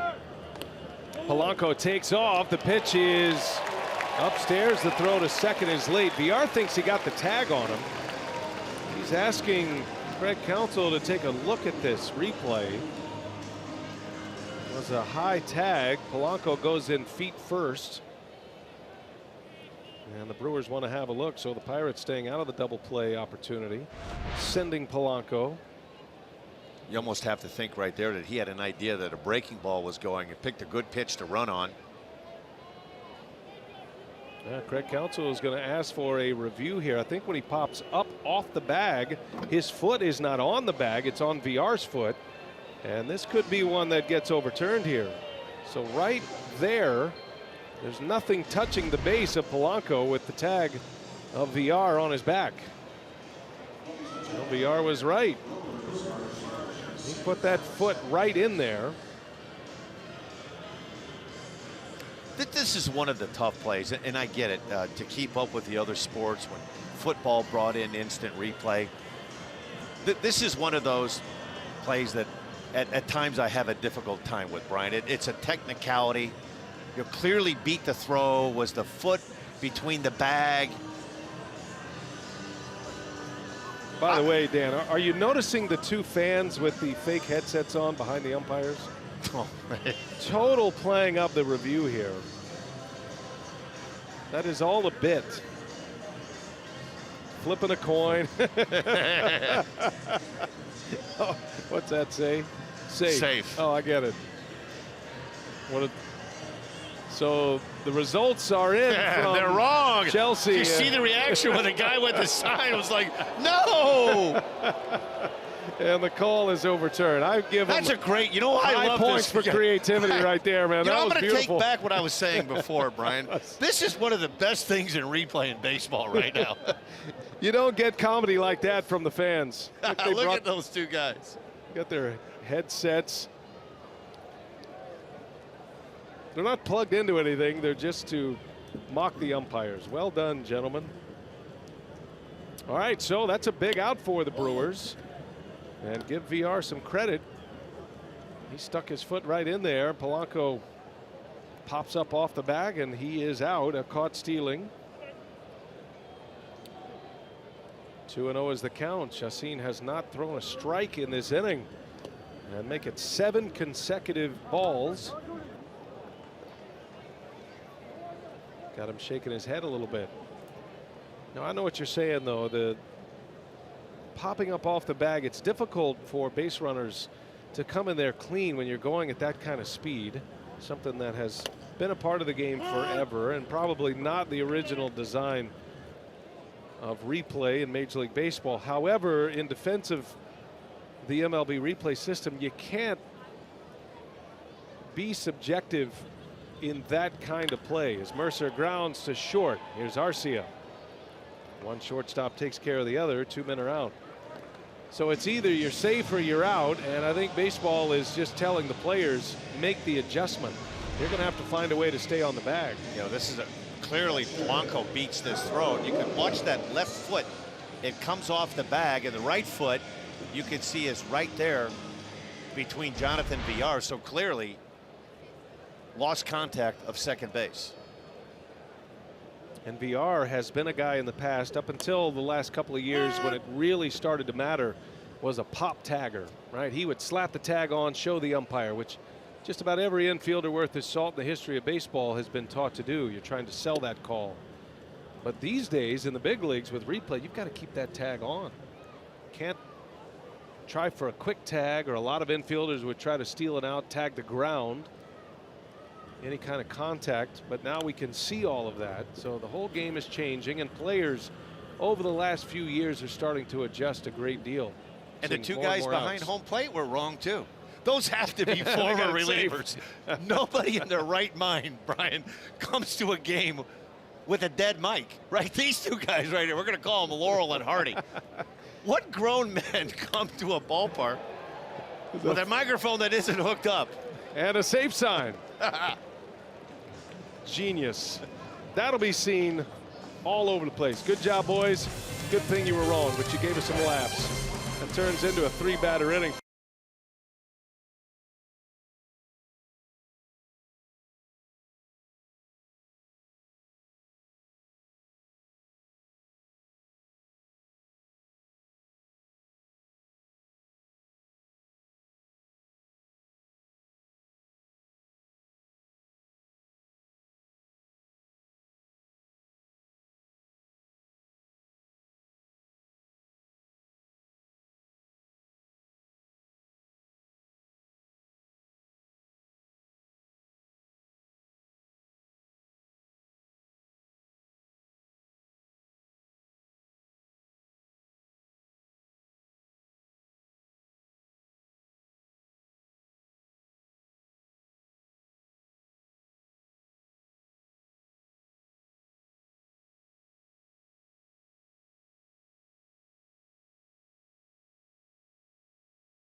Ascension, coming together to give healthcare a better name. We are Ascension. And by Wisconsin Dells, the water park capital of the world. Gorgeous night in Pittsburgh, PA. Game 1 of this 3-game series. Don't forget, you can start your day with first things first. And then tomorrow on FS1 and Fox, You have the World Cup.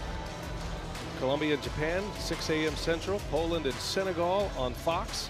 And then Russia against Egypt. My guy Mo Salah for Egypt. FIFA World Cup Tuesday on Fox and FS1. You can stream it all live on the Fox Sports app.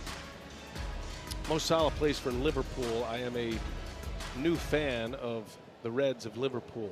That's your ball club. That's my team now. That's your team. Having not followed football all these years, I'm all in. You'd like Mo Salah. He's got a shoulder injury now, but anyway. Brian Anderson with Dan Plesac, Dario Melendez, the Brewers and the Pirates hooked up in a pitcher's duel. Christian Yelich leads off. He'll be followed by Ryan Braun, then Eric Thames. Well, if you believe in this day and age in 2018, third time through the order, pitchers have a lot more difficulty. Brew Crew may be in business here as we go to the top of the 6th. Trevor Williams pitching a one-hit shutout, has 5 strikeouts, 2 walks and a hit batter as Yelich takes a ball. Yelich came in batting .297. He is 0 for 2 tonight. Williams struck him out in the first, and then he bounced to the mound in the third. And a wave and a miss and another K for Williams. Strikeout number 6. Pretty good pitch right there. Little changeup action. He had thrown a couple of pitches in that sequence. Brian on the inner half of the plate, making aware of the ball in it.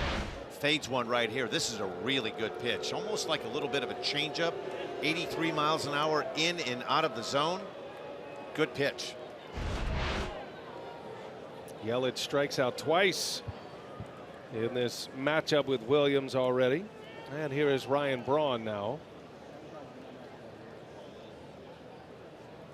I'm sure the Pirates are satisfied with Williams tonight. There's been a lot of talk in the Pittsburgh sports talk show circuit and in the newspapers that Clint Hurdle is sticking with Williams too long. There is a talented minor league pitcher in AAA having a good year, and columnist in the Pittsburgh newspaper today, I think it was actually yesterday, was pointing out the fact, giving the numbers, not really going out on a limb to say they should make the change, but certainly presenting it as such from a fan Q&A. And I'm sure fans are asking all kinds of questions, but this particular writer was pretty quick to lock in on the Trevor Williams in the starting rotation question, and the Pirates were quick to answer that they are sticking with this pitcher and they believe in him, and he is delivering tonight. This is the way he pitched in the first month of the season for the Pirates. No balls and 2 strikes on Braun. He's 0 for 2 tonight. This is inside. Last couple of starts not able to get to the 4th inning. It shows you how much confidence, we talked about it earlier, Brian, plays an important part of being onto that mound. He finds himself out in the 6th inning. Big strikeout of Yelich to start the inning. He's been much more in that attack mode, consistently pounding the strike zone. Goes up in the strike zone against Braun, who fouls it away. Boy, we're up here quite high. Have you ever gotten a foul ball up here in this No booth? chance, never. We are higher than just about anything else. We got a great view of downtown, but we are a million miles from the playing surface.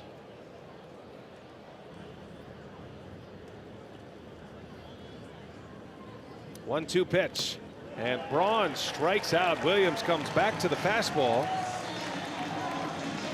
and strikeout number 7. He has 3 consecutive strikeouts going back to last inning. Cain, Yelich, and Braun have all gone down swinging. That last pitch to Ryan Braun, some good sinking action. 2-seam fastball. Has 2 fastballs and 4-seamer. This is a good look at that 2-seamer right here. In the zone, in out of the zone quick, 90 miles an hour. Kind of a right-hand turn signal. A terrific pitch. Here is Eric Thames now. The Brewers looking for a quick strike. Thames has the home run stroke going. This is a big ballpark made for pitching, but left-handed hitters can't exploit that right field. It is a short porch out there in right. And Thames, a wave and a miss, a ball and a strike.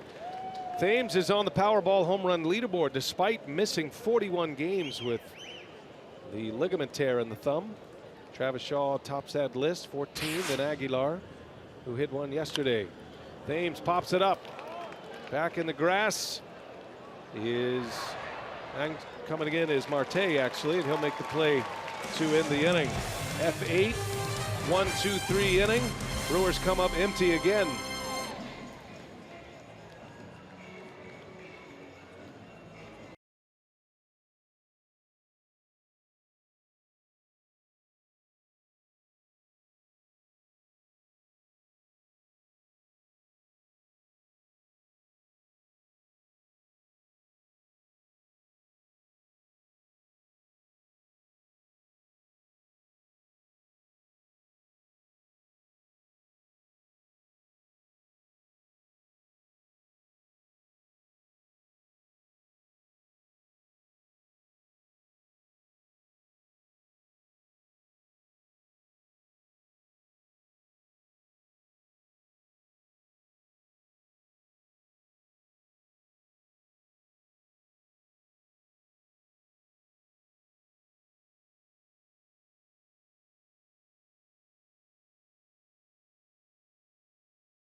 Military by sharing a photo or video with hashtag HatsOffForHeroes. For each post, T-Mobile will donate $1 to support veterans. We are back in Pittsburgh. The Brewers and the Pirates hooked up in a dandy tonight. The Brewers have just one hit. That was a Jonathan Villar 2-out single. Jolie Chacin has zeros on the board. The Pirates have 4 hits in this game. Chacin back to work. He will head back to the top of the order in Josh Harrison. Third time through the batting order now as we play in the 6th inning for Chacin.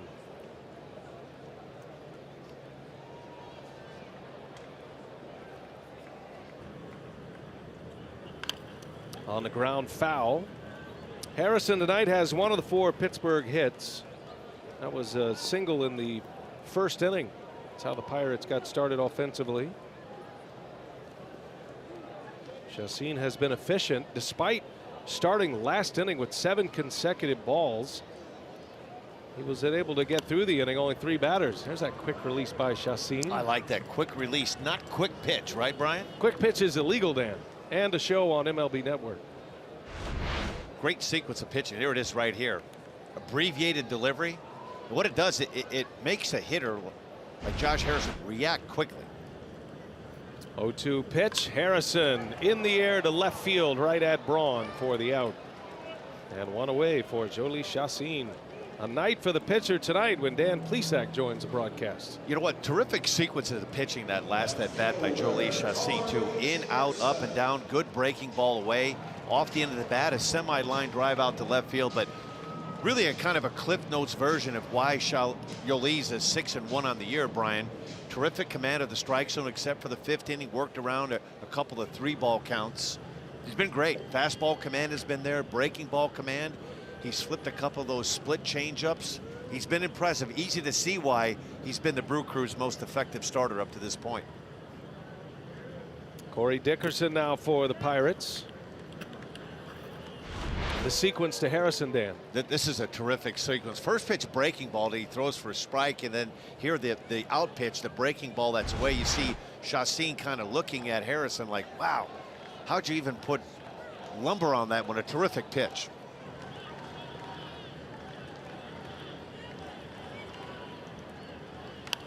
Dickerson sends one high in the air. Braun and Cain converge. Braun wants it. And another out in the air for the Pirates. 2 up and 2 down for Jolie Chassin.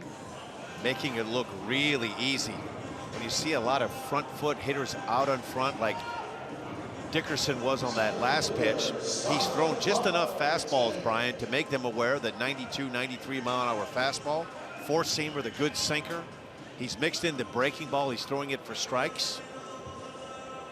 Good kind of bounce back inning. He looked like he was wavering a little bit there in the 5th, but boy, he's been rock solid here back in the 6th inning. I tell you, that caught stealing is proving to be a big play in this game.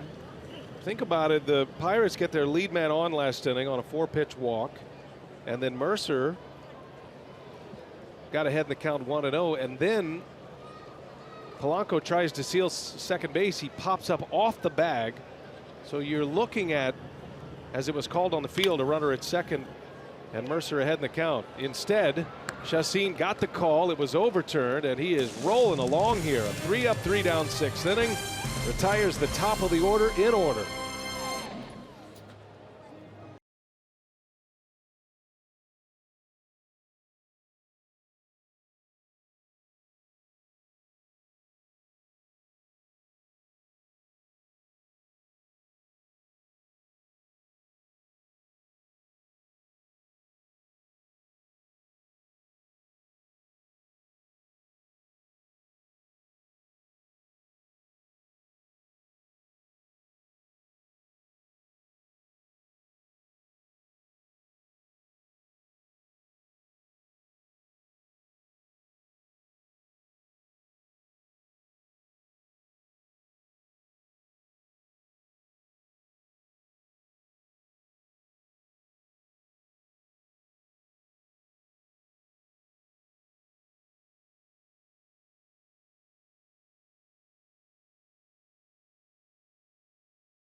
There is going to be a lot of cold ones won on the trivia machine after this one. How about that? So he collects a home run in a game that was scheduled before he was even called up. Go figure. Sounds like a Jeopardy question. He had a big 2-home-run game last week. He hit one to left field, and then he hit one over the bullpen at right center field. Hernan Perez lines one to right, and Williams continues to lock down the Brewers. Working on a 1-hit shutout. By the way, the Nationals made a trade with the Kansas City Royals. Kelvin Herrera going to the Nationals, their closer. And they get 3 in return. Herrera has been lights out this year. He's only given up 3 earned runs all season for the Royals. Now bolsters that Washington pen. Begs the question, Brian, is Mike Moustakas the next one that will be moved by the Kansas City Royals? Have gotten off to a slow start. Be interesting to see what the Royals do. I'm sure there'll be a lot of teams interested in Mike Moustakas at the trade deadline. Think about third baseman that could be available for this trade deadline. Moustakas would probably be the most reliable of the third baseman that would be available. Talking about guys like Josh Donaldson.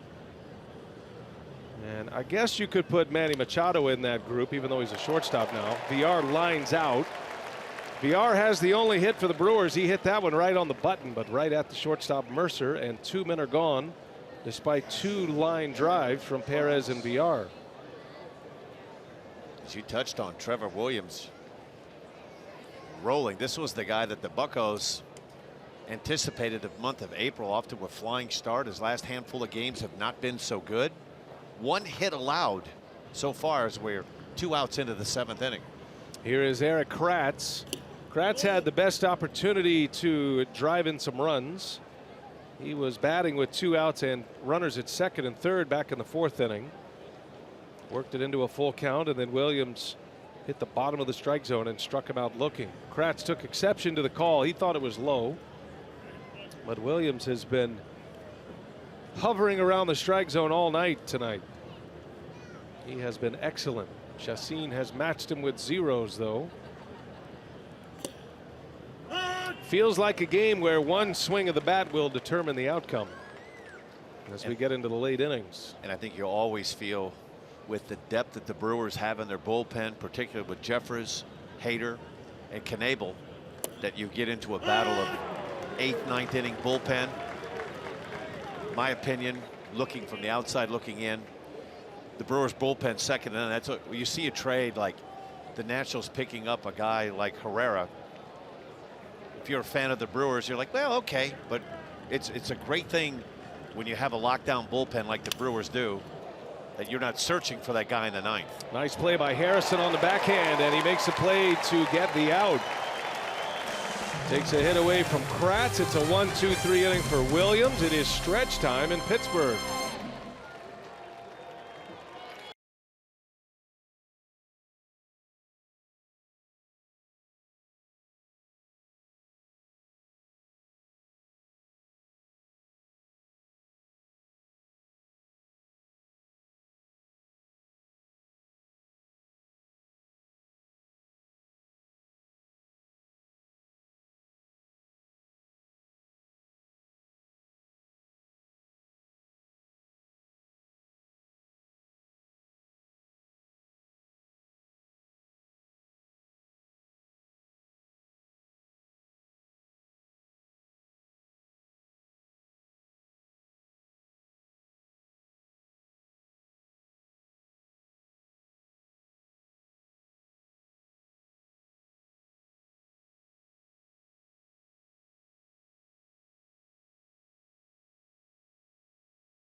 Johnson and Miller Lite. Read it again. Read this part again right here. Miller Lite beer pen. That's what did I say? Bullpen? It's the same thing. To be expected. Yes.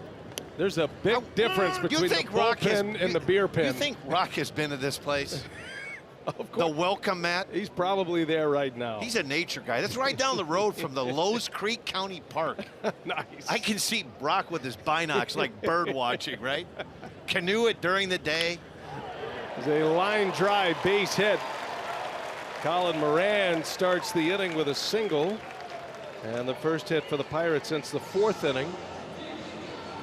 You done a little Eau Claire tourist action, have you there, Dan? No, I've actually been to Eau Claire when the Brewers tour, like in the winter caravan. Yeah. I'm kind of dating myself, but been to Eau Claire several times. A winter caravan in Eau Claire comes with some challenges. It does. Boy, you get on that bus and it's like 0. You're driving up to Oshkosh and Madison, and the PR department's telling you they can't wait to see you, and you get to eat that rubber chicken and talk Brewers baseball in January, right? Enormous reaction in season tickets after a Plesac right, you walk caravan in, appearance. So happy to be in Eau Claire. It's 18 below, right? They're all glad to have you there. We're glad to have you here tonight. Jolie Chacin is trying to match Trevor Williams. Pirates have 5 hits now. The Brewers have just 1. And now Francisco Cervelli, who has 2 of the 5 Pittsburgh hits.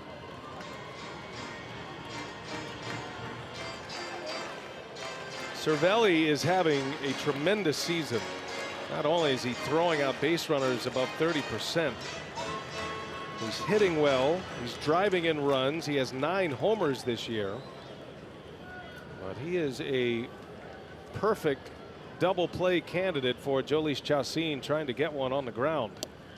And he misses down and in. Boy, talk about a career change from a guy that was a part-time player, and there he is. You're getting a look at might be the best weapon, left-handed weapon in the bullpen right now with Josh Hader. Strikeouts per 9 off the charts. Lee Tunnell, the bullpen coach, not the beer pen coach, the bullpen coach. Getting the game plan from bench coach Pat Murphy. Hopefully I'll be able to read that spot again tomorrow. Oh, you're am I the next 2 definitely- nights? Absolutely. Okay. That's not something Okay. that a Beer play-by-play pen. guy even has a chance to read. That's way off the contract. Beer pen, not bullpen. Actually, if we'd have been forward thinking, we'd have had Rock record those for the next 3 nights. It's kind of his thing. But I think you fit well. It was almost flawless. Gives you something to strive for tomorrow. Runner goes, pitches inside. Kratz's throw is on the money. And out at second base, the second caught stealing of the night for Erik Kratz. Cuts down Colin Moran. I feel like that was more of the hit and run variety than the straight steal. Moran had no chance. Well, you would have to think right there. I get it. That's a tailing fastball that's riding in up on Francisco Cervelli. You see him kind of peek in, so that would lead you to believe that it was a hit and run. Terrific catch and throw right here. You see the look in. So if you're straight stealing, there's a pretty good chance straight steal, you're not looking into home plate. Well, it turns out to be a big out because now Cervelli has walked. And Chacin, with 1 out, has a base runner at first. 2 huge caught stealing moments in this game for Milwaukee. One of them on an overturned call. Counsell is going to send his entire infield and his catcher to the mound. He's trying to buy a little time here. Josh Bell, the switch hitter, is coming up for the Pirates. See how long the rope is for Chacin. Boy, in a perfect world, you'd love to see him get out of this. You flip the lineup over. Arcia will be leading off the next inning. I'm sure Craig Counsell would love to try to let him get through this inning without having to try to double switch or just have Hader available for a hitter or two, because his spot will come up in the next inning. So Counsell laying out the plan there with Lee Tunnell, the bullpen coach, and he is going to let it ride with Chacin. You got Polanco due next. Josh Bell, the switch hitter, at the plate. 2 struggling hitters, but they have been premier hitters in this lineup. There's the bouncing ball, and it is by Villar into center field. On his way to third goes Cervelli. Another foot or 2, and that's got a chance to be a double play to end the inning. Instead, the Pirates are now knocking at the door with runners at the corners. Now you're really in a dilemma if you're Craig Counsell. You have a guy warming up in the bullpen and Josh Hader. Not a bad pitch right here. A little bit up in the zone fastball. Just past the diving Jonathan Villar into center field. Pirates in business here, first and third with 1 out. And the move is going to be made here. Craig Counsell with a fully loaded bullpen. He hasn't used Hader and Jeffress much. They have not pitched since last Wednesday, and he is going to go into that A grouping of relievers right now with Polanco coming up. And it'll be the end of the line for Chacin. Pitched another beautiful ball game here tonight, and he will exit in a scoreless game at PNC Park in Pittsburgh. Pitching change will set up Hader when we continue.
With an all-new franchise mode in RBI Baseball 18.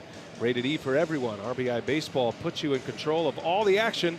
Learn more at rbigame.com. Double switch for Craig Counsell. Josh Hader is on to face Gregory Polanco. The Pirates, Dan, have runners at the corners and one away. Here he is, the man of the hour. I think the most impressive left-handed weapon in baseball right now. That's not a graphical error. 75 strikeouts, 15 walks, ERA 1.18. Initially, when you watch him, two pitchers comparable to me. He has a little bit of Chris Sale, that low three-quarter delivery, and Randy Johnson. Absolute nightmare against left-handed hitters. How about hitters in general? 0.98 batted average against. Hader will have his hands full here with two inherited runners. The other end of the double switch is Sogard, who comes in to play second base and trying to get multiple innings out of Josh Hader. Put the pitcher in VR spot, Hader. Sogard will hit second next inning. Big at-bat coming up as Polanco takes strike one. And as much as Polanco has struggled coming into tonight's action, hitting .211 on the year, getting a chance to have an AB against Josh Hader, I'm sure a lot of doubts going into his mind right now, just trying to put the ball in play, contact. Left-handers have just 3 hits all year against Hader. First and third, one away, and a swing and a miss. 94 with the fastball. Upstairs it goes. And it's 0-2 on Polanco. You know, the few times that I've had a chance to watch Hader, I think if he's getting the breaking ball over early on, he's almost unhittable. If he has both the fastball and the breaking ball that he's able to establish, it's lights out, because you can't cover both as a hitter. 0-2 pitch. Fastball. Got him. Polanco strikes out. Hader sticks with the high cheese. And out number 2 on a punch out from Hader. Well, what set that pitch up was the first pitch breaking ball. Four-seam fastball that he rides up in the strike zone right here. You're talking about spin rate and carry. It's 94, but when you watch the ball come out of his hand, Brian, it appears like it's 98 to 100 miles an hour. Long, lanky delivery, throws across his body. Just that right now, he's as good as anybody in the game of baseball. Trending towards 18 strikeouts per 9. That is the best among relievers in the National League. First and third, 2 men are out. And a strike in there on Jordy Mercer. I think the 2 most dominant left-handed relief pitchers in the game right now, you're looking at one in Josh Hader and Aroldis Chapman from the Yankees, are the 2 guys that come to mind to me right now, that when they bring their A game, and it looks like Josh has brought the breaking ball and the fastball, he's nearly impossible to make contact off. Mercer down the line, fair. Cervelli is in. On his way to third goes Bell, and it's an RBI double for Jordy Mercer. And the Pirates score off Josh Hader. 1-0 Pittsburgh. Sometimes you have to give credit to a hitter right there. That wasn't a bad fastball that was on the inner half of the plate. He doubled up first pitch fastball and came right back with it on the inner part of the plate. And he's just able to keep this one fair. Another fastball up in the zone.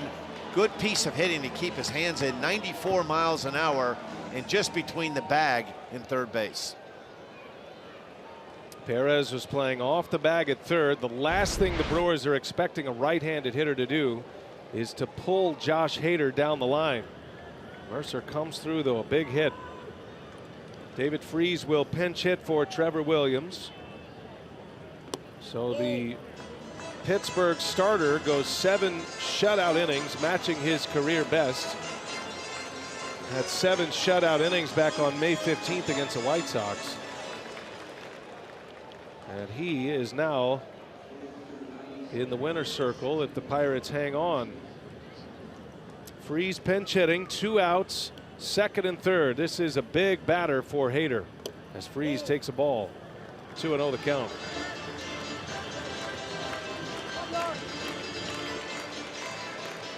Good look at Justine right there. I know he's a little bit disappointed. That run that scored is his responsibility, but 6 1/3, a really terrific baseball tonight. Right now, 1 earned run allowed. First inherited runner Josh Hader has allowed to score this season. 2-1 to Freese. We've seen that a little bit tonight from home plate Larry Vanover. That high strike zone, that high strike was called right there, a 2-0 pitch with David Freese. That's a nearly impossible pitch to do anything with unless you're a really good high fastball hitter.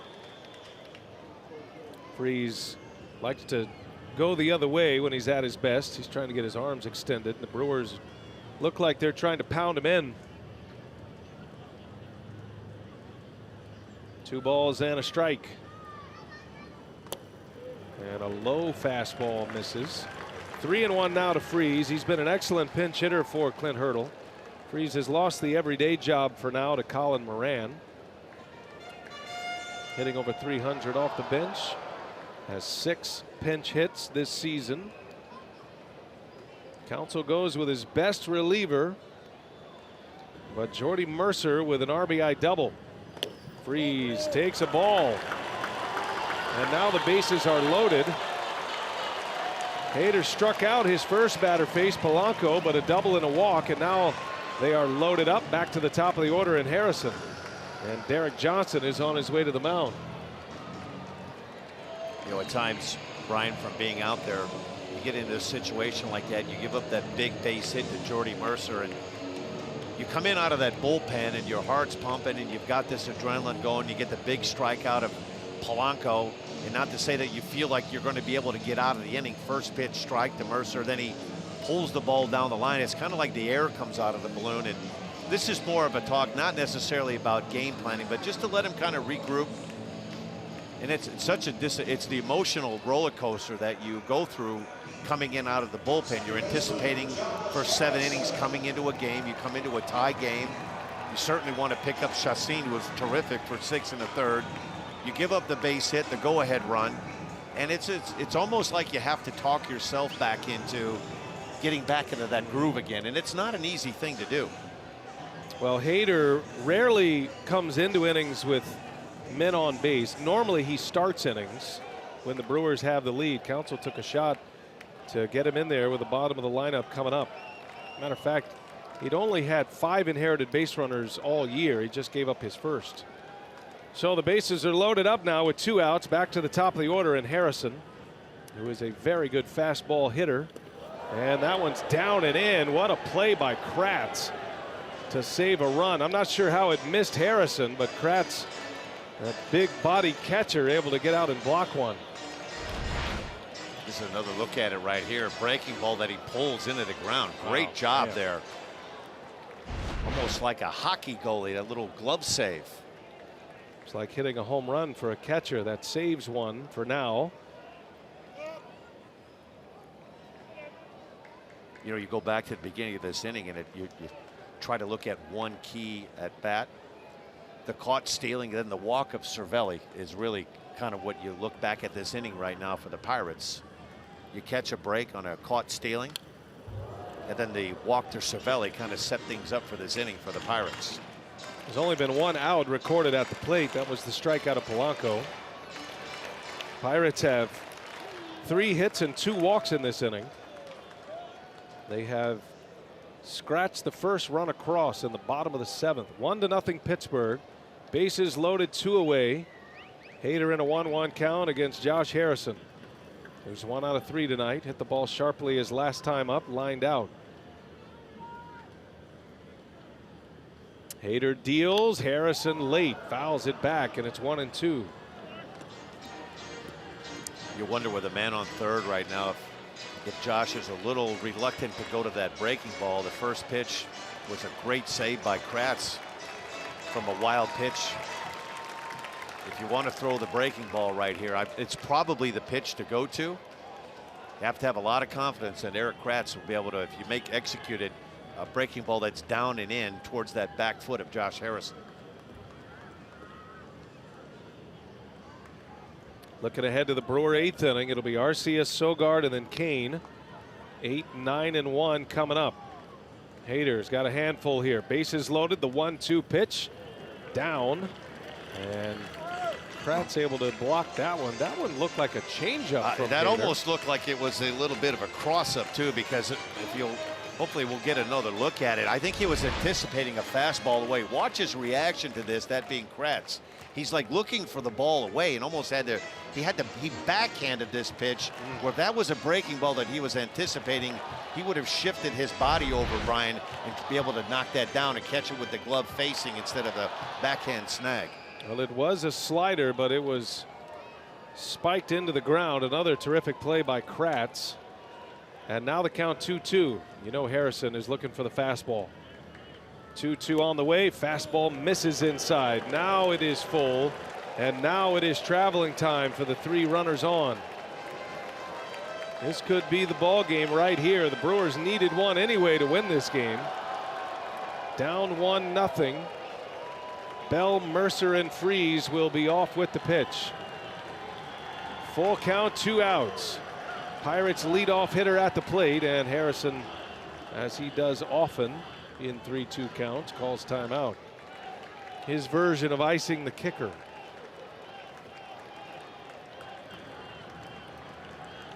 Hader's got to make a big pitch. Runners go. Hader deals, and a called strike 3. A delayed call by Larry Vanover, but Harrison is rung up. Hader put it in the perfect spot, and the Pirates strand the bases loaded. A run is in, but Hader delivers when it counts. Give a big mark to Erik Kratz there as well. He saved a couple of runs.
96 calories. And by Toyota. Let's go places. Brewers trail the Pirates 1-0 as we head to the top of the 8th here in Pittsburgh. Time now for our crew in the community. Join Brewers pitcher Jeremy Jeffress and teammates for the Brewers Bowl-a-thon on Sunday, August 5th. Enjoy a silent auction and, of course, bowling with the Brewers players of your choice while raising money for children and families living with epilepsy. To register, visit brewers.com/bowling or call 414-902-4581. All right, Dario, thanks. Here we go to the Brewer half of the 8th. Now the Pirates have a 1-0 lead. And the hard-throwing Kyle Crick is out of the Clint Hurdle bullpen. Jesus Aguilar will pinch hit for Milwaukee. So Arcia lifted. And Aguilar, who has plenty of power to tie this game up with one swing, will face Kyle Crick. Big fastball, 95 to 98 miles an hour. That first pitch, 97.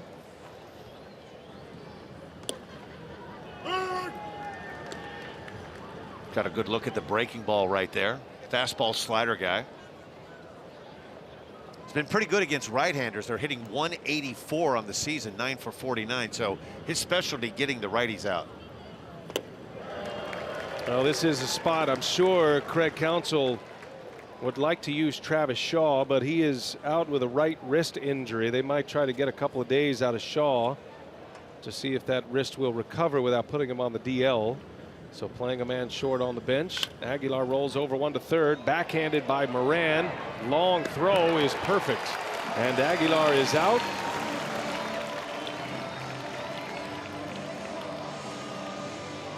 One gone here in the 8th inning.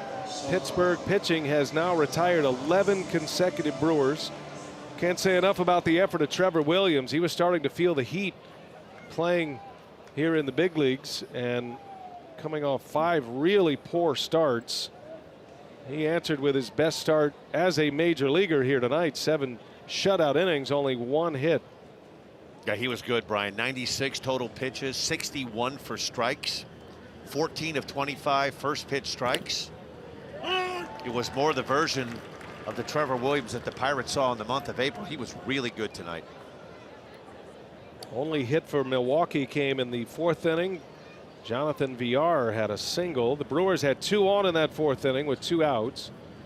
Sogard right off the pitcher Crick, and Sogard on his way to first. The throw is in time. What a play by Josh Harrison. Started, then stopped, changed directions, and able to make a play to get Sogard. Well, the athleticism of Josh Harrison showing up in a big way on that one. Terrific play right here. Deflected off of the glove of Crick, and he does a great job right here. Changes direction, one hand underarm flip, and a nice play by Josh Bell, and a head first slide by Sogard. I think the deflection might have helped right there, and a terrific play on both ends. That's a second baseman that has played a lot of third base in his career, and he looked like a third baseman on the barehanded pickup. Excellent play by Harrison. 2 outs now. Top of the order, Lorenzo Cain. Brewers are running out of outs here tonight. Only 4 outs remain. But they are back at the top of the order. If Cain can reach, Yelich would follow.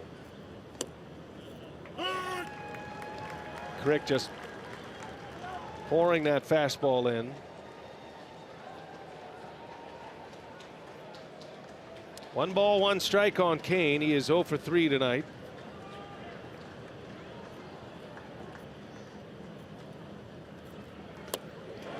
Nasty breaking ball. Tough combo right there. Back-to-back pitches. 97-mile-an-hour fastball with some life on it. Backs it up with a good 84-mile-an-hour breaking ball. 1-2, quick release, and Cain strikes out. Kyle Crick, impressive. 1-2-3 inning. The Brewers go in order again. Still 1-0 Pirates.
In this game, you get 9 runs yesterday, come up a run short.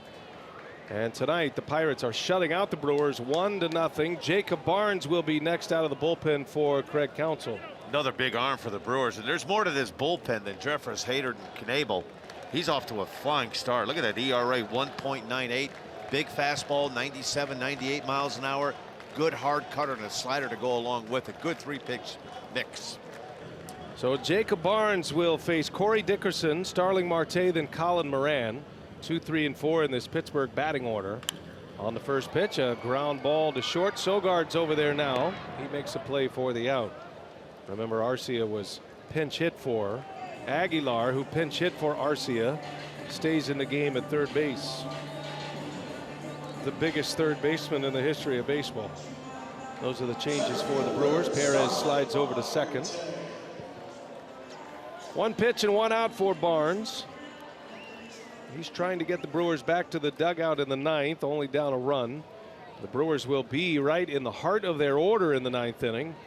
2, 3, and 4 scheduled to hit. Yelich, Braun, and Thames coming up. Starling Marte.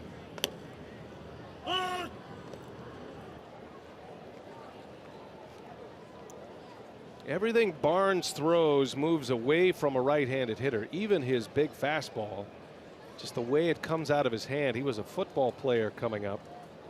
And it's almost like that natural spiral that you would throw a football, the release of a spiral, and everything has that cutting action to it. You know, at first when you look at, often you talk about a comparable guy. When I've seen a couple of times I've seen him, Brian, he reminds me of former Rangers and Yankee pitcher John Wetland. Everything kind of moves and cuts, kind of a compact, stocky built guy. Ball really explodes out of his hand really well. Fly ball into right field. Yelich has a beat on it. Took the bat right out of his hands. 2 gone in the inning. Well, the Brewers are playing here in Pittsburgh for just 3 nights, right back to Miller Park starting Thursday. And the Brewers and the Cardinals will start a 4-game series. June 21st through Sunday, June 24th. Check out the full promotional schedule, which includes 2 big gate giveaways and a Pride theme night. That's all coming up at Miller Park. You can check it all out at Brewers.com. Hopefully you'll make plans to join us. Got to pack the park against the Cardinals. Cardinals beat the Cubs last night, keeping the Brewers in first place by a half game over the Chicago Cubs. That will be a key series in a 4-gamer. The Cardinals are playing tonight in Philadelphia. They are down 4-2 going into the 8th inning. Cubs are home tonight. They're in a delay, though, against the Dodgers. Not sure if they're going to be able to get that one started or not. They have not started yet. Dodgers at Cubs. Maeda against Chatwood in that one are the scheduled pitchers.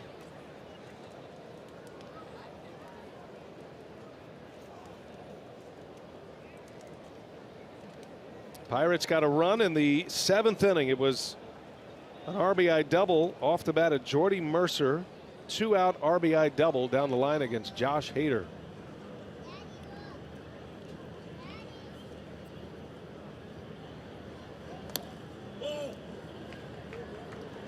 Hader had a big strikeout of Harrison with the bases loaded,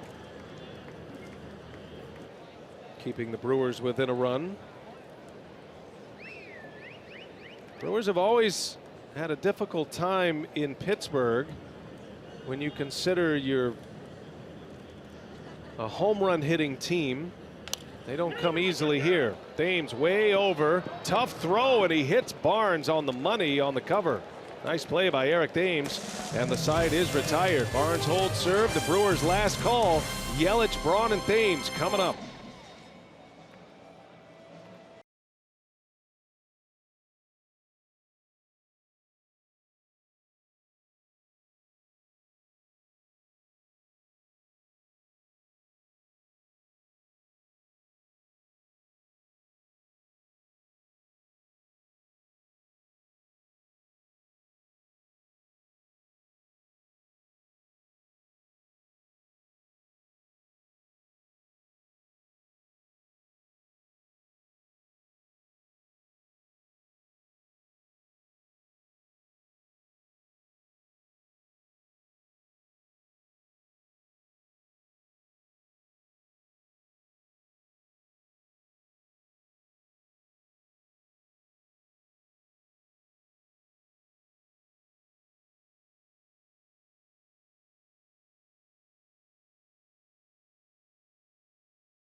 Freddie Peralta is back for the Brewers. It'll be his third big league start.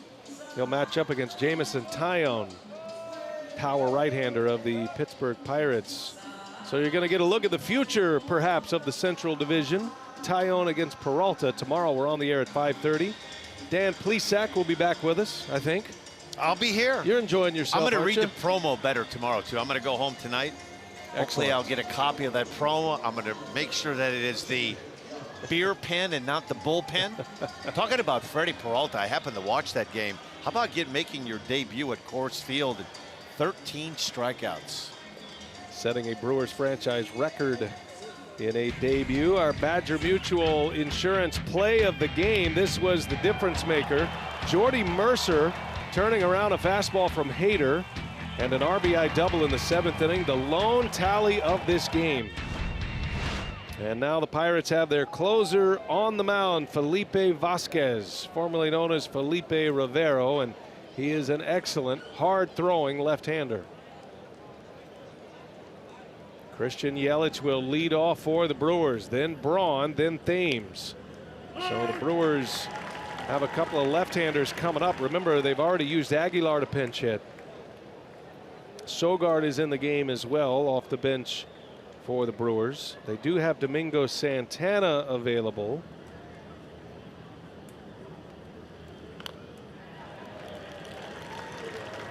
One of the keys with Vasquez, the save, the opportunities has been pretty good, and he's kind of established himself as a 9th inning guy. But I think his bugaboo is lack of command in the strike zone at times. Unfortunately for Christian Yelich, he was able to, that first pitch 97 and backed it up with a good breaking ball. He can get wild at times. No balls, 2 strikes on Yelich, who swings and lines one into right field, a base hit. On an 0-2 pitch, Christian Yelich delivers one to right. The Brewers put the tying run on to start the 9th inning. And to your point, Dan, sometimes there's wild in the zone. Well, this isn't a real good pitch, 0-2, and a great piece of hitting here by Christian Yelich.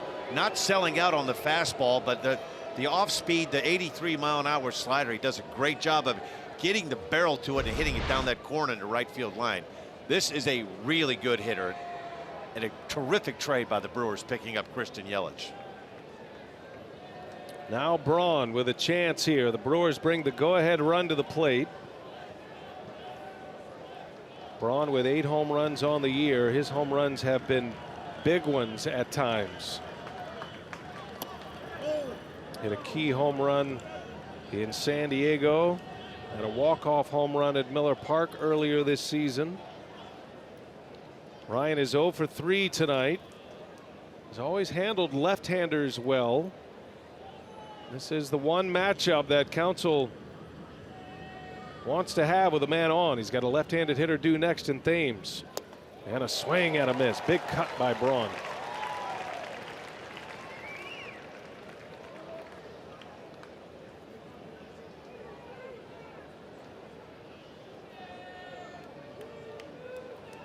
Eric Thames, who hit 2 home runs yesterday. Yelich has great speed. Anything down a line or in a gap, Yelich would be able to score from first. Pirates outfielders are extremely deep, though, against Braun. Bouncing ball foul.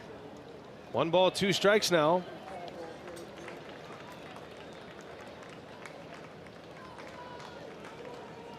One of the things that Braun has been so good throughout his career with the Brewers, very good low ball hitter.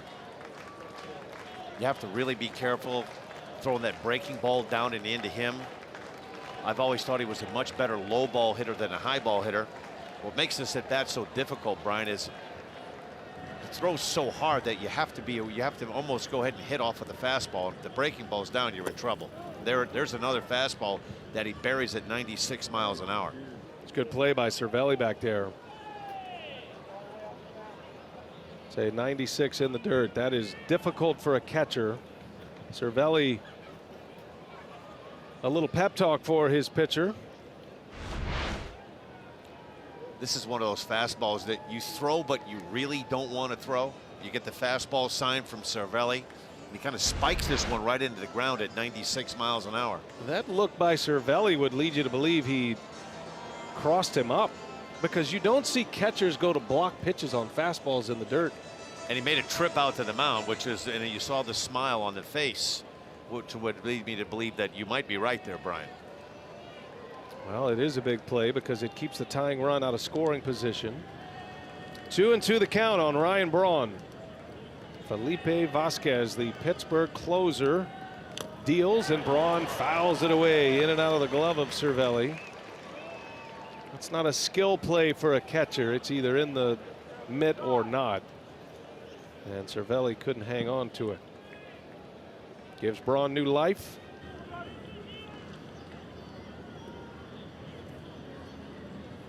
The Brewers have 2 hits, both singles. 2 hits, 2 walks, and a hit batter, the 5 base runners tonight.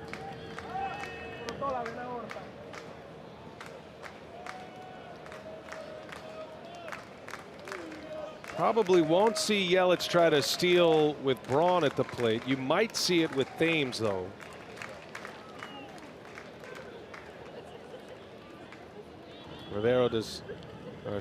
Vasquez does not have a great move. The former Felipe Rivero, and Braun a swing and a miss. He got him with a breaking ball, put it in a good spot, and Braun strikes out for the first out of the inning.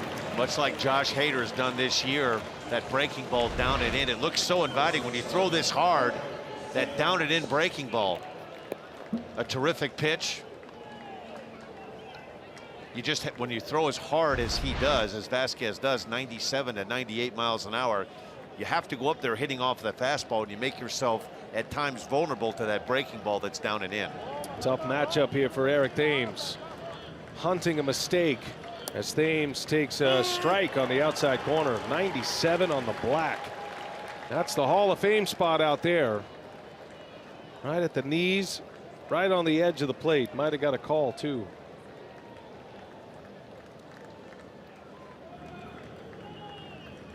Yelich at first. Leadoff single on an 0-2 pitch. Thames takes a ball. 98 this time from Vasquez.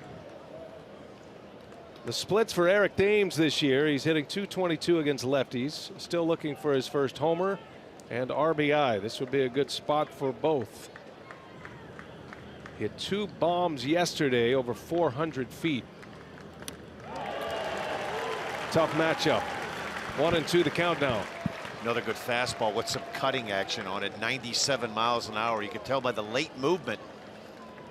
Thames, you have to get it ready to hit off that good fastball. Hernan Perez, right-handed bat, due next. Tying run at first base. Vasquez has Thames to 2 strikes, and down he goes. No chance. Back-to-back Ks for Felipe Vasquez. And the Brewers are down to their last out. Another good 2-strike breaking ball. Just like the one to Ryan Braun, he's found that slot down and away. When you throw as hard as he does, you see that front hip and front shoulder open up. It's hard to stay in off a hard throwing lefty. A 1-0 Pirate lead. 2 outs, 9th inning. Perez the batter. And he takes a ball.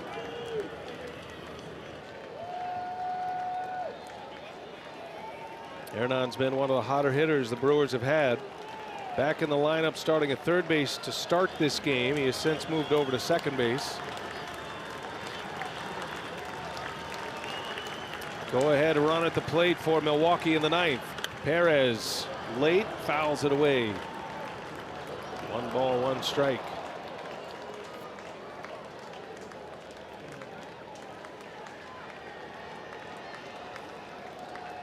If Hernan can reach, Santana would be next. A power bat that Counsell would like to get to the plate here in the 9th. Vasquez deals. Perez pulls it foul. And it's a ball and 2 strikes now. The Brewers down to their last strike.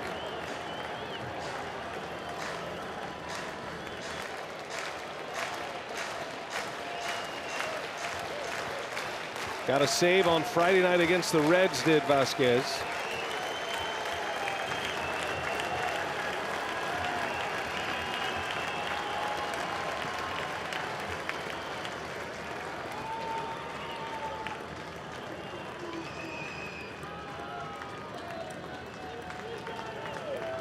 Maybe check on the runner here, Yelich.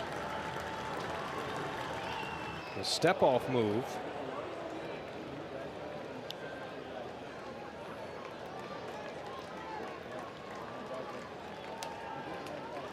On a hot Monday night in Pittsburgh. Vasquez a strike away. Perez a slow roller foul.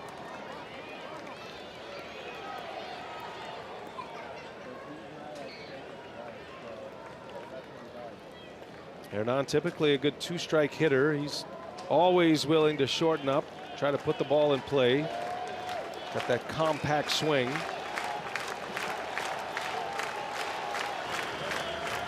Trying to keep this game alive for the Brewers and get Santana a swing in this 9th inning.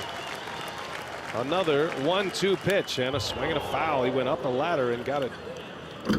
That's what just makes a piece. And Brian, that's what makes it so tough to try to center a guy like this. He's up in the zone, a literally, I guess you could call it effectively wild. 95 to 97 up in the zone. He's made a couple of good breaking balls, one to Braun and then to Thames back to back. And it's tough to cover both pitches. The velocity at 97 and that hard breaking ball down and in. You almost have to hope to hunt for a mistake, maybe to hang a breaking ball. Coming back to the fastball. Vasquez deals and Perez takes 98. Missed outside. Good take. 2-2 the count.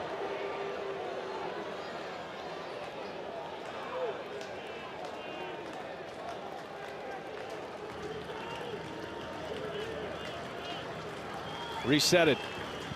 2 balls, 2 strikes. Yelich the lead at first. And Perez right to Bell. He'll go to the bag, and the Brewers shut out tonight on a spectacular pitching performance by the Pirates. 2-hitter tonight for Pittsburgh pitching. Jordy Mercer with the key hit. An RBI double with 2 outs off Hader. And the Pirates send the Brewers to their 3rd consecutive loss. This is a tough one. Yoli Chassin was terrific, Brian. Charged with the loss. Josh Hader gave up the double down the line to Jordy Mercer.